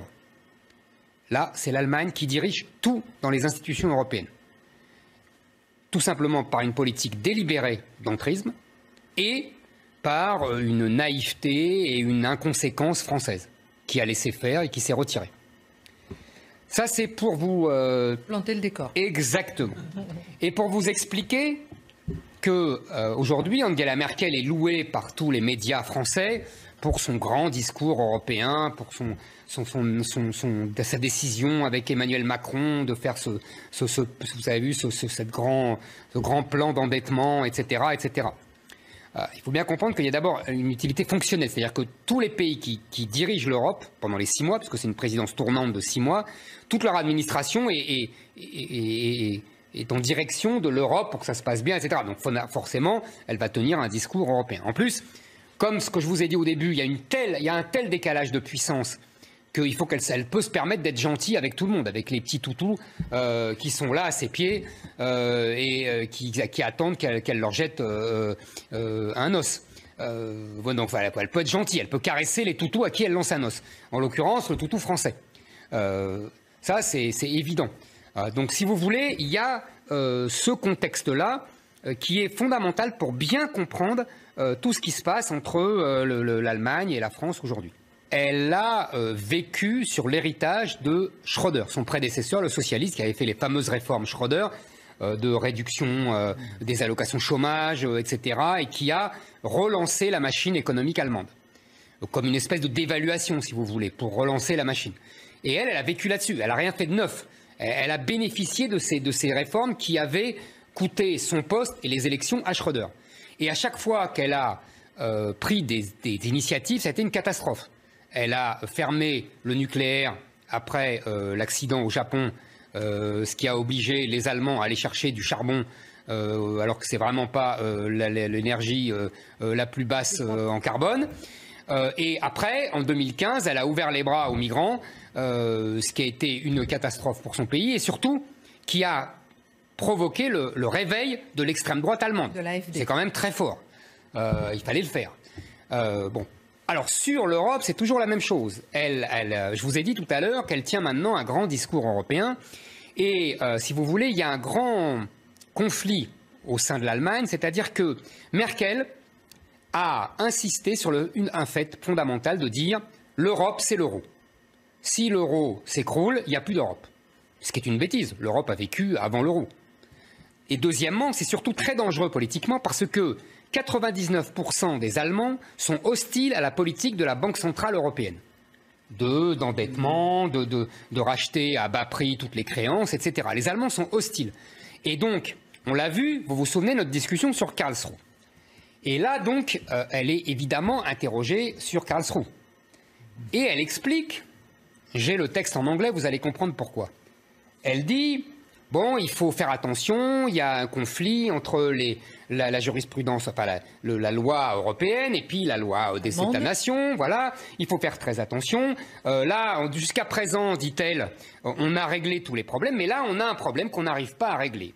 Et elle ajoute, il faut pas que l'Europe exagère, en gros, on n'aura jamais de pouvoir européen, de pouvoir fédéral européen. Et elle dit, c'est la nature de la bête, en parlant de l'Europe, de vouloir toujours agrandir ses compétences, mais ça n'arrivera, on ne peut pas avoir un pouvoir fédéral européen, ça n'arrivera jamais, which is surely not going to happen. Pardon pour mon accent ridicule. Et là, vous allez rire, alors parce que cette question et cette réponse, vous savez, Angela Merkel a donné une interview globale à plusieurs journaux, comme ça se fait fréquemment, un italien, un français. Et dans le journal Le Monde, qui a l'interview, et il n'y a pas cette question, et il n'y a pas cette réponse, oh comme c'est bizarre, oh alors non, mais non. Et oui, parce que les journalistes du Monde, Akaba, et voilà, il n'y a plus de questions, il n'y a plus de réponses, c'est croatique. Alors ils ont enlevé et elles sont dans le Guardian. Ils ont enlevé quelle question précisément? Eh bien sur la Carrefour de Karlsruhe. Et donc la réponse d'Angela Merkel, évidemment, qui n'est pas très fédéraliste, qui leur plaît pas beaucoup aux journalistes du Monde. Oh, ils s'embêtent pas, hein. Hop, ni vu ni connu, je t'embrouille, il n'y a plus de questions, il n'y a plus de réponses. Bon, bravo l'éthique du Monde qui donne des leçons à tout le monde. Elle ne veut pas détruire l'Europe, parce qu'il faut bien comprendre que le grand marché européen, c'est essentiel pour les industries allemandes, qui vont exporter... si vous voulez, en plus, comme l'euro est une espèce de sous-marque, mais sous-évaluée, sous-Deutschmark, sous-évaluée, c'est très bon pour les produits allemands qui ont détruit la concurrence italienne et française qui, jadis, se défendaient à coup de dévaluation, hein, pour renchérir les produits allemands. Là, il n'y a plus de dévaluation. Donc, ils ont ouvert, ils ont massacré l'industrie italienne et allemande, et française. Donc là, ils ont besoin de ce grand marché, surtout que la bagarre entre les États-Unis et la Chine, avec Trump, ça va créer des tensions protectionnistes et peut-être que l'industrie allemande va le payer. Donc, vous voyez, donc elle a intérêt. Elle le dit d'ailleurs très franchement. Elle dit c'est l'intérêt de l'Allemagne que l'Europe ne reste pas peu détruite. Mais en même temps, elle a un problème avec Karlsruhe, c'est que, je vous avais dit la dernière fois, ils sont sérieux les Allemands, c'est pas comme nous. Donc quand ils parlent d'état de droit et de cour constitutionnelle, ils la prennent au sérieux. Et donc évidemment, quand la Cour constitutionnelle leur dit « Ah ben non, ça va pas, il faut respecter la Constitution allemande, l'Europe n'est pas un peuple, l'Europe ne doit pas imposer ses normes à l'Allemagne », elle est embêtée, Angela Merkel. C'est normal, c'est politiquement normal. Et donc, elle fait cette réponse. Mais évidemment, les Français qui sont des idéologues, que ce soit les journalistes ou les politiques, qui sont des idéologues de l'Europe, je vous ai déjà dit, les Français, ils se prennent tous pour Victor Hugo. Et les Allemands, non, ils défendent l'intérêt, ils considèrent que l'Europe est une organisation internationale avec des nations qui défendent leurs intérêts légitimement et ils ne font pas de grands discours. Ça fait une petite différence. Excusez-moi, hein, mais les Allemands, ils font de l'industrie depuis 100 ans et ils ont l'industrie la plus puissante d'Europe depuis 100 ans. Ils ont remplacé les Anglais à la fin du 19e siècle. C'est la vraie cause de la guerre de 14. Et depuis, ils n'ont jamais cessé d'être des dominants industriellement en Europe. Donc si on s'arrête, si on se limite au secteur économique et industriel, les Allemands seront toujours les patrons. C'est pour ça que les Français, sous le général de Gaulle, sortaient et parlaient politique, et parlaient diplomatie, et parlaient armée, et parlaient guerre. D'ailleurs, quand on parle armée, guerre, là, Mme Merkel, elle passe sous le tapis. Elle dit dans la question, c'est très intéressant, sur l'OTAN. Elle dit, non mais l'OTAN, c'est la défense de l'Allemagne. Il faut se soumettre aux États-Unis, à la bombe atomique américaine. Encore une claque à Macron et sa défense européenne. Mais pourquoi en plus les Français ne peuvent pas se comporter comme les Allemands? Pour une deuxième raison. D'abord parce que les institutions françaises n'ont rien à voir avec les institutions allemandes. Les institutions françaises, c'est une monarchie républicaine. Donc on a un monarque à la tête, un roi. S'il se comporte comme un roi, on le critique et on dit qu'on va lui couper la tête. S'il ne se comporte pas comme un roi, on dit que c'est un nul, François Hollande. Donc il n'y a pas d'issue pour les chefs d'État français. Elle est chancelière. Chancelière, ça veut dire en français président du Conseil, comme sous la 4e République. Ça veut dire rien. Et en plus, dans un régime fédéral, elle est encore moins que rien. Parce qu'elle doit discuter avec les présidents de région, sans fin se mettre d'accord, etc. Alors, les Girondins diront que c'est formidable.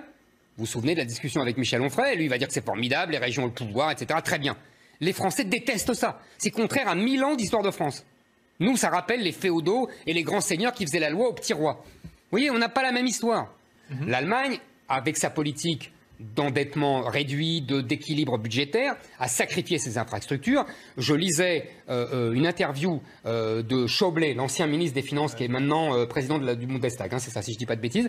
Et c'est très intéressant. Le type est manifestement vraiment fin et intelligent. Et il disait, mais vous savez, on n'est pas bon partout.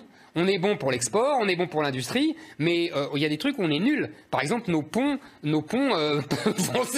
l'industrie automobile allemande, par exemple, elle a délocalisé en République tchèque et tout ça, mais elle garde la finition par des ouvriers allemands, alors que les entreprises comme Renault et comme Peugeot ont tout délocalisé au diable Vauvert et que donc ils ferment petit à petit toutes leurs usines. Donc ça, si vous voulez, et c'est pour ça que Alexandre a raison, nous, dans cette situation-là, on avait l'État qui prenait les uns par l'oreille, qui prenait les autres en mettant des claques et qui disait « vous faites tous comme ça ». Ils n'ont pas besoin, les Allemands. Ils ont les régions, ils ont les banques régionales qui sont dans les entreprises. Ils ont un autre système. Nous, on a abandonné notre système, ils n'ont jamais abandonné le leur. Ça, c'est sûr.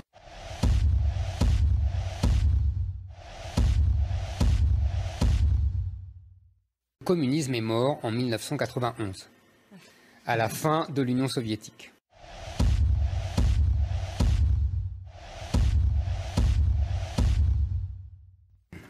Le premier pas vers la GPA a été, franchi. Le jour où on a voté le Pax, en 1999, je crois. Depuis, en fait, il y a une stratégie de petits pas en petits pas, de gros mensonges en gros mensonges. C'est-à-dire qu'à chaque fois, on nous dit il n'y aura pas l'étape suivante, alors qu'on sait qu'il y aura l'étape suivante. Par exemple, Elisabeth Guigou, qui était ministre de Jospin en 99 pour le Pax, avait dit jamais il y aura le mariage homosexuel, et elle a avoué depuis que c'était un pieux mensonge pour préparer la suite. Donc quand on nous dit il n'y aura pas de mariage homosexuel, on doit comprendre qu'il y aura un mariage homosexuel. Quand on nous dit, quand on vote le mariage homosexuel, il n'y aura jamais de PMA pour toutes, ça veut dire qu'il y aura la PMA pour toutes. Et quand on vous dit il n'y aura surtout jamais de GPA pour tous, vous êtes peinard, il y aura la GPA pour tous. Ça, c'est une première chose. Pourquoi? Parce qu'en fait, il y a des forces très puissantes qui se sont alliées depuis 20 ans pour arriver à ce résultat. Il y a d'abord, je dirais, le lobby LGBT. Le lobby LGBT et les penseurs du lobby LGBT, comme Éric Fassin, qui l'ont écrit noir sur blanc et qui veulent symboliquement détruire la norme hétérosexuelle. C'est-à-dire qu'il faut que les gens se mettent dans le crâne qu'il n'y a pas une norme hétérosexuelle, il n'y a pas une minorité homosexuelle. Toujours l'activisme des minorités qui veulent imposer leurs lois à la majorité.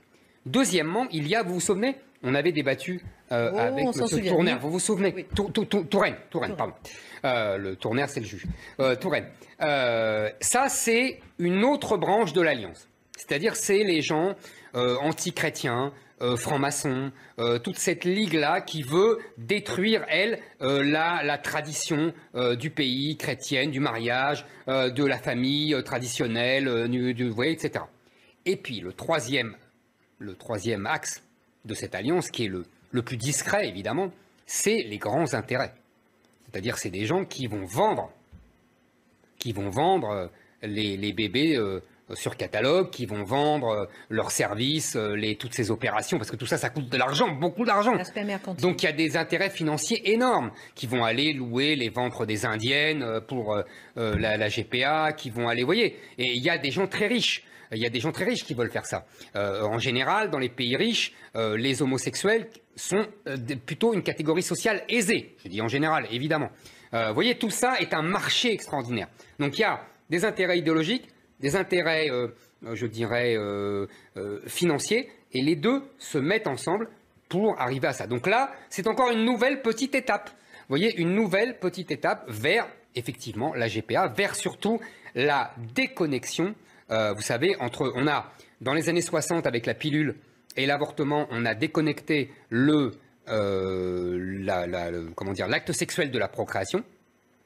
Et aujourd'hui, on veut déconnecter la procréation de, tout simplement, la gestation et l'être humain. C'est-à-dire qu'on veut tout déconnecter pour en faire un outil uniquement scientifique. C'est le meilleur des mondes.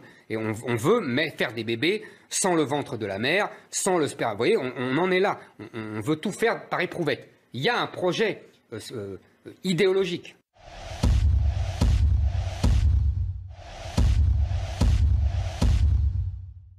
On sait depuis son débat de 2017 calamiteux, ses limites, ses lacunes. Mais vous savez, Giscard, il avait une expression jadis, quand il avait dit ça à Juppé, il avait dit ça à d'autres. Il avait dit « Vous n'êtes pas le meilleur, vous êtes le seul ». C'est un peu le cas de Marine Le Pen aujourd'hui. C'est-à-dire qu'on sait toutes ses faiblesses, mais pour l'instant, elle est la seule. Elle tient la position. Alors, elle le fait sans brio excessif, sans, vous voyez, on n'est pas fasciné, mais elle tient la position. Et François Mitterrand disait toujours, la politique, c'est être là quand il faut. Le problème, c'est la question de Marine Le Pen. C'est-à-dire qu'à la fois, elle est cette candidate populiste, elle tient la position avec courage, avec opiniâtreté, et après tout, une position qui a été lâchement abandonnée par tous les candidats de droite, par Sarkozy en tête. Donc, après tout, elle peut dire, mais moi, je suis... Et elle a raison, elle aurait raison. Elle est valeureuse, elle défend la position, etc. Bon, en même temps, on voit bien que elle, pour l'instant, elle ne peut pas gagner. Elle monte, elle grignote petit à petit. Alors les optimistes diront, elle va finir par grignoter. Les pessimistes diront, elle n'arrivera jamais à grignoter et elle sera toujours vaincue. Elle est en même temps le principal obstacle aux idées qu'elle défend. C'est complexe cette situation. Et moralité présidentielle 2 ans avant, on ne peut rien dire. On ne peut rien.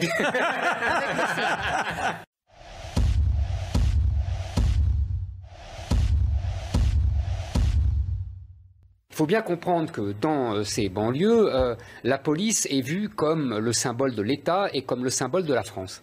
Et donc comme une puissance extérieure, colonisatrice. On revit la guerre d'Algérie tous les jours et ils sont agressés, on leur tend des guet-apens.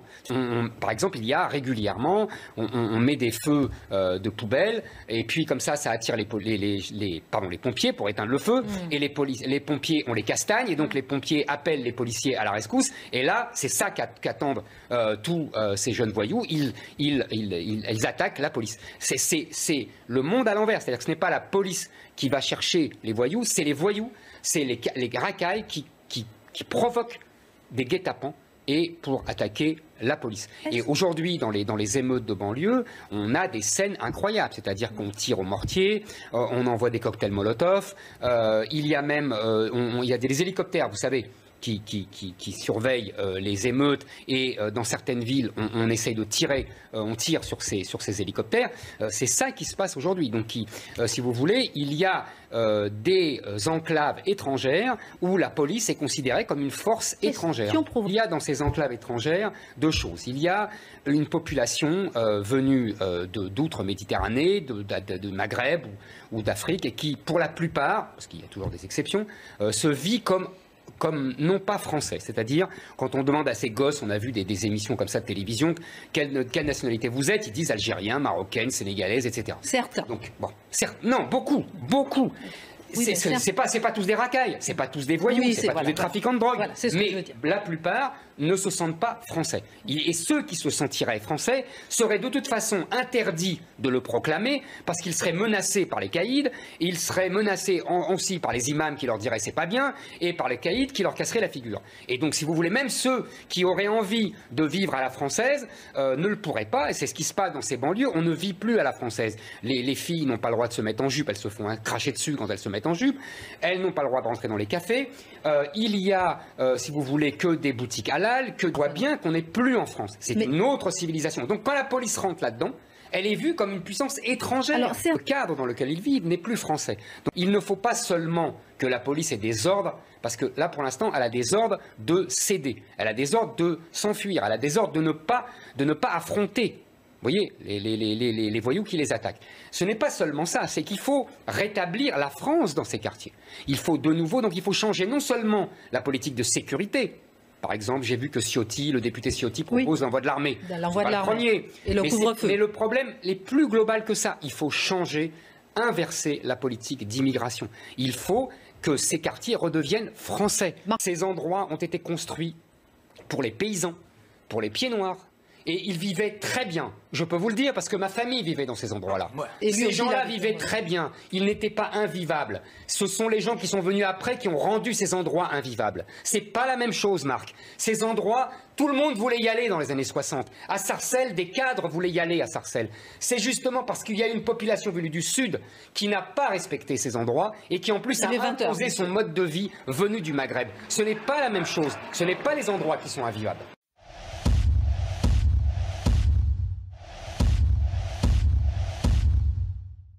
Qu'est-ce que voulaient les Anglais?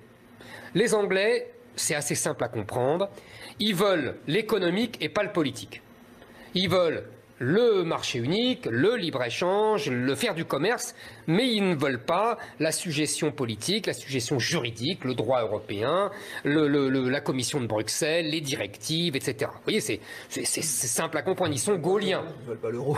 Ils ne veulent pas l'euro, bien sûr, parce que ça peut dire la sujétion de la Banque Centrale Européenne. Vous voyez, ils sont gauliens. Donc les Anglais, ils voulaient, c'est simple, retrouver leur souveraineté totale, contrôler l'immigration, ne plus se débarrasser de la libre circulation des personnes et conserver la libre circulation des marchandises. En gros, c'était assez simple. Que voulait la Commission de Bruxelles? Eh bien, exactement le contraire. La Commission de Bruxelles disait « Ah ben non, il y a 4 libertés, les fameuses 4 libertés, vous savez, de l'acte unique de Jacques Delors en 1986, c'est-à-dire liberté des personnes, liberté des marchandises, liberté des capitaux, liberté des services. Et tout ça doit se balader dans le marché unique, on ne dit plus le marché commun, et les unes sont liées aux autres. C'est-à-dire que vous ne pouvez pas choisir sur étagère, vous ne pouvez pas dire « Ah ben moi je ne veux pas la liberté de personne, mais je veux la liberté des marchandises ». Exactement ce que voulaient les Anglais. Et Barnier disait, Michel Barnier, le commissaire, rajoutait quelque chose en disant « Si vous voulez l'accès au grand marché européen, parce que les Anglais, c'est évidemment ça qui les intéresse, de pouvoir vendre et de pouvoir acheter, eh ben, il faut que vous acceptiez le droit communautaire et nos normes commerciales, etc., etc. Vous voyez, ça, c'était le rapport de force au début. Et là, maintenant, on voit le résultat. Aujourd'hui, qu'est-ce qui s'est passé? Eh bien, c'est simple. Les Anglais ont obtenu l'accès au marché unique européen en libre-échange sans droit de douane. Première victoire. Deuxième victoire, ils n'ont pas ils ne doivent pas appliquer le droit communautaire européen, ils ne sont plus soumis à la Cour de justice européenne, deuxième victoire, et troisième victoire, ils ont le droit de contrôler la liberté des personnes, donc ils ont détaché la liberté des marchandises, qui est maintenue, d'avec la liberté des personnes qu'ils peuvent contrôler de nouveau. Donc j'aurais tendance à dire, c'est une victoire totale des Anglais. Je pense que la Commission de Bruxelles, l'idéologie a été plus forte que sa volonté de punir les Anglais. C'est-à-dire que l'ADN, comme on dit aujourd'hui, de la Commission de Bruxelles était libre-échangiste et que donc elle ne pouvait pas ne pas céder à l'Angleterre qui le lui avait apprise. Et du coup, on voit bien que finalement cet accord, c'est un accord commercial de libre-échange. C'est-à-dire que c'est la grande leçon. C'est une leçon terrible pour l'Union européenne. Qu'est-ce que voulaient les négociateurs? Ils voulaient punir l'Angleterre pour décourager les autres pays de partir. Et en fait, le résultat, c'est tout le contraire.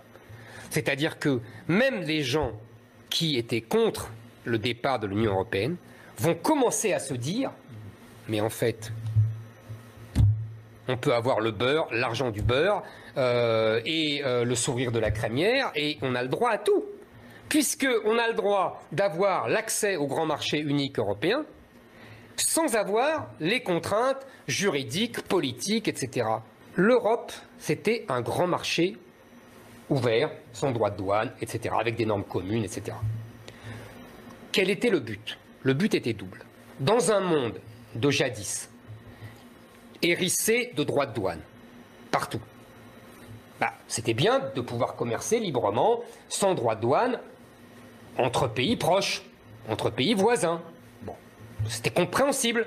C'était le marché commun. C'est pour ça que le général de Gaulle, alors que tout le monde s'attendait à ce qu'il quitte dès qu'il est revenu au pouvoir en 1958, qu'il abandonne le traité de Rome qui avait été signé un an plus tôt, avait dit « mais non, on reste ».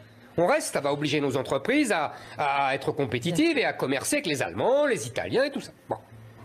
Sauf que la Commission de Bruxelles et les Américains, et là la marque a raison, ont fait tellement d'efforts depuis les années 60, les fameux Kennedy Round. Après, il y a eu les Uruguay Round. Bref, c'était des accords de libre-échange. Qu'aujourd'hui, le monde entier est une espèce de grande Union européenne. Et qu'il n'y a plus de droit de douane nulle part. Et que l'Union européenne elle-même a tellement multiplié les accords de libre-échange avec la Terre entière, bientôt elle va faire un accord de libre-échange avec la planète Mars, qu'il n'y a plus aucun intérêt à être dedans. C'est-à-dire qu'à force d'être le cheval de Troie de la mondialisation, l'Union européenne s'est privée de ses atouts majeurs. Et il ne reste finalement que les inconvénients. C'est-à-dire Schengen, on ne contrôle pas nos frontières, c'est-à-dire le droit européen, on ne peut pas faire ce qu'on veut de l'immigration, c'est-à-dire les directives de la Commission de Bruxelles, le Parlement ne sert plus à rien, on n'a plus de démocratie nationale. Vous voyez, il n'y a plus que les inconvénients de l'Union européenne, alors qu'avant c'était équilibré. Il y avait des avantages puisqu'on commerçait librement, on pouvait pas commercer librement avec le reste du monde, mais là maintenant on peut commercer avec le monde entier. Et ben donc il reste que les inconvénients.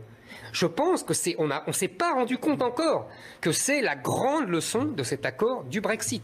Je pense que là il va y avoir un souterrainement des conséquences politiques. Alors ça ne fait que commencer. Je dis que moi j'étais hostile au Brexit et je pense que le Brexit va redonner crédit à un Brexit. Vous voyez ce que l'Angleterre vient de redonner crédit à une théorie du Brexit.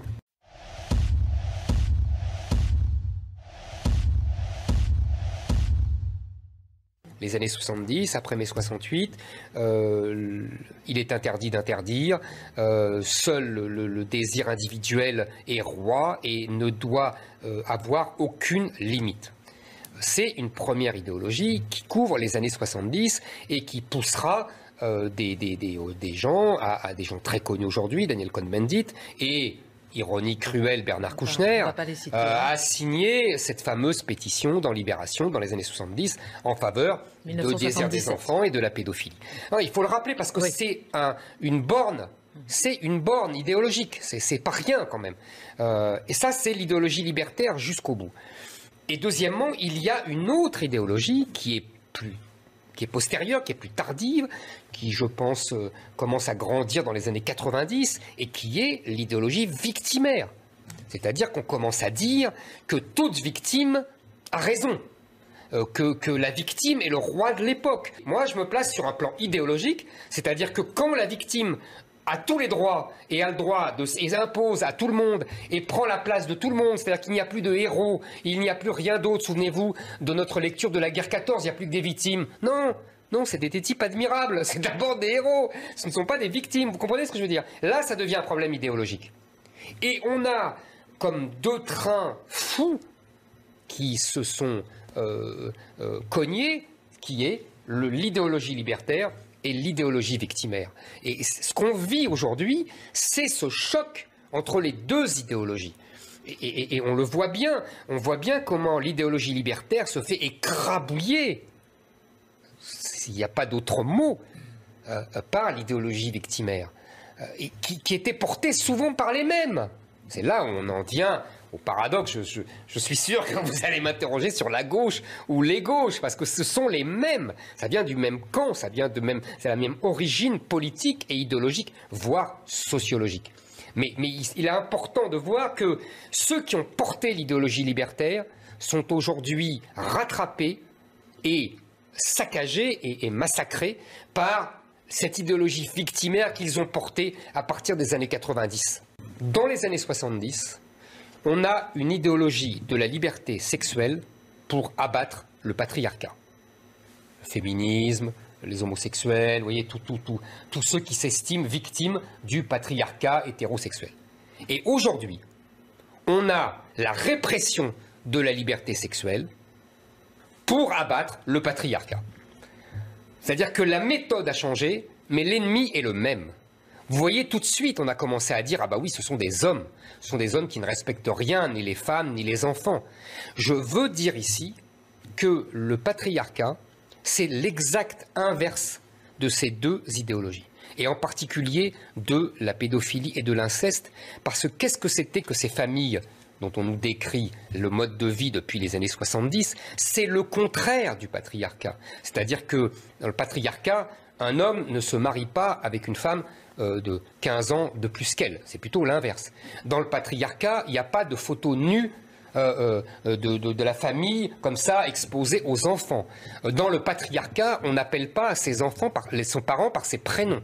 Dans le patriarcat, il n'y a pas de promiscuité. Il y a même une distance. D'ailleurs, on s'en souvient, Marc et moi, on reprochait ça au patriarcat. Dans les années 60-70, le reproche qu'on faisait, c'était justement qu'il y avait trop de distance entre les parents et les enfants.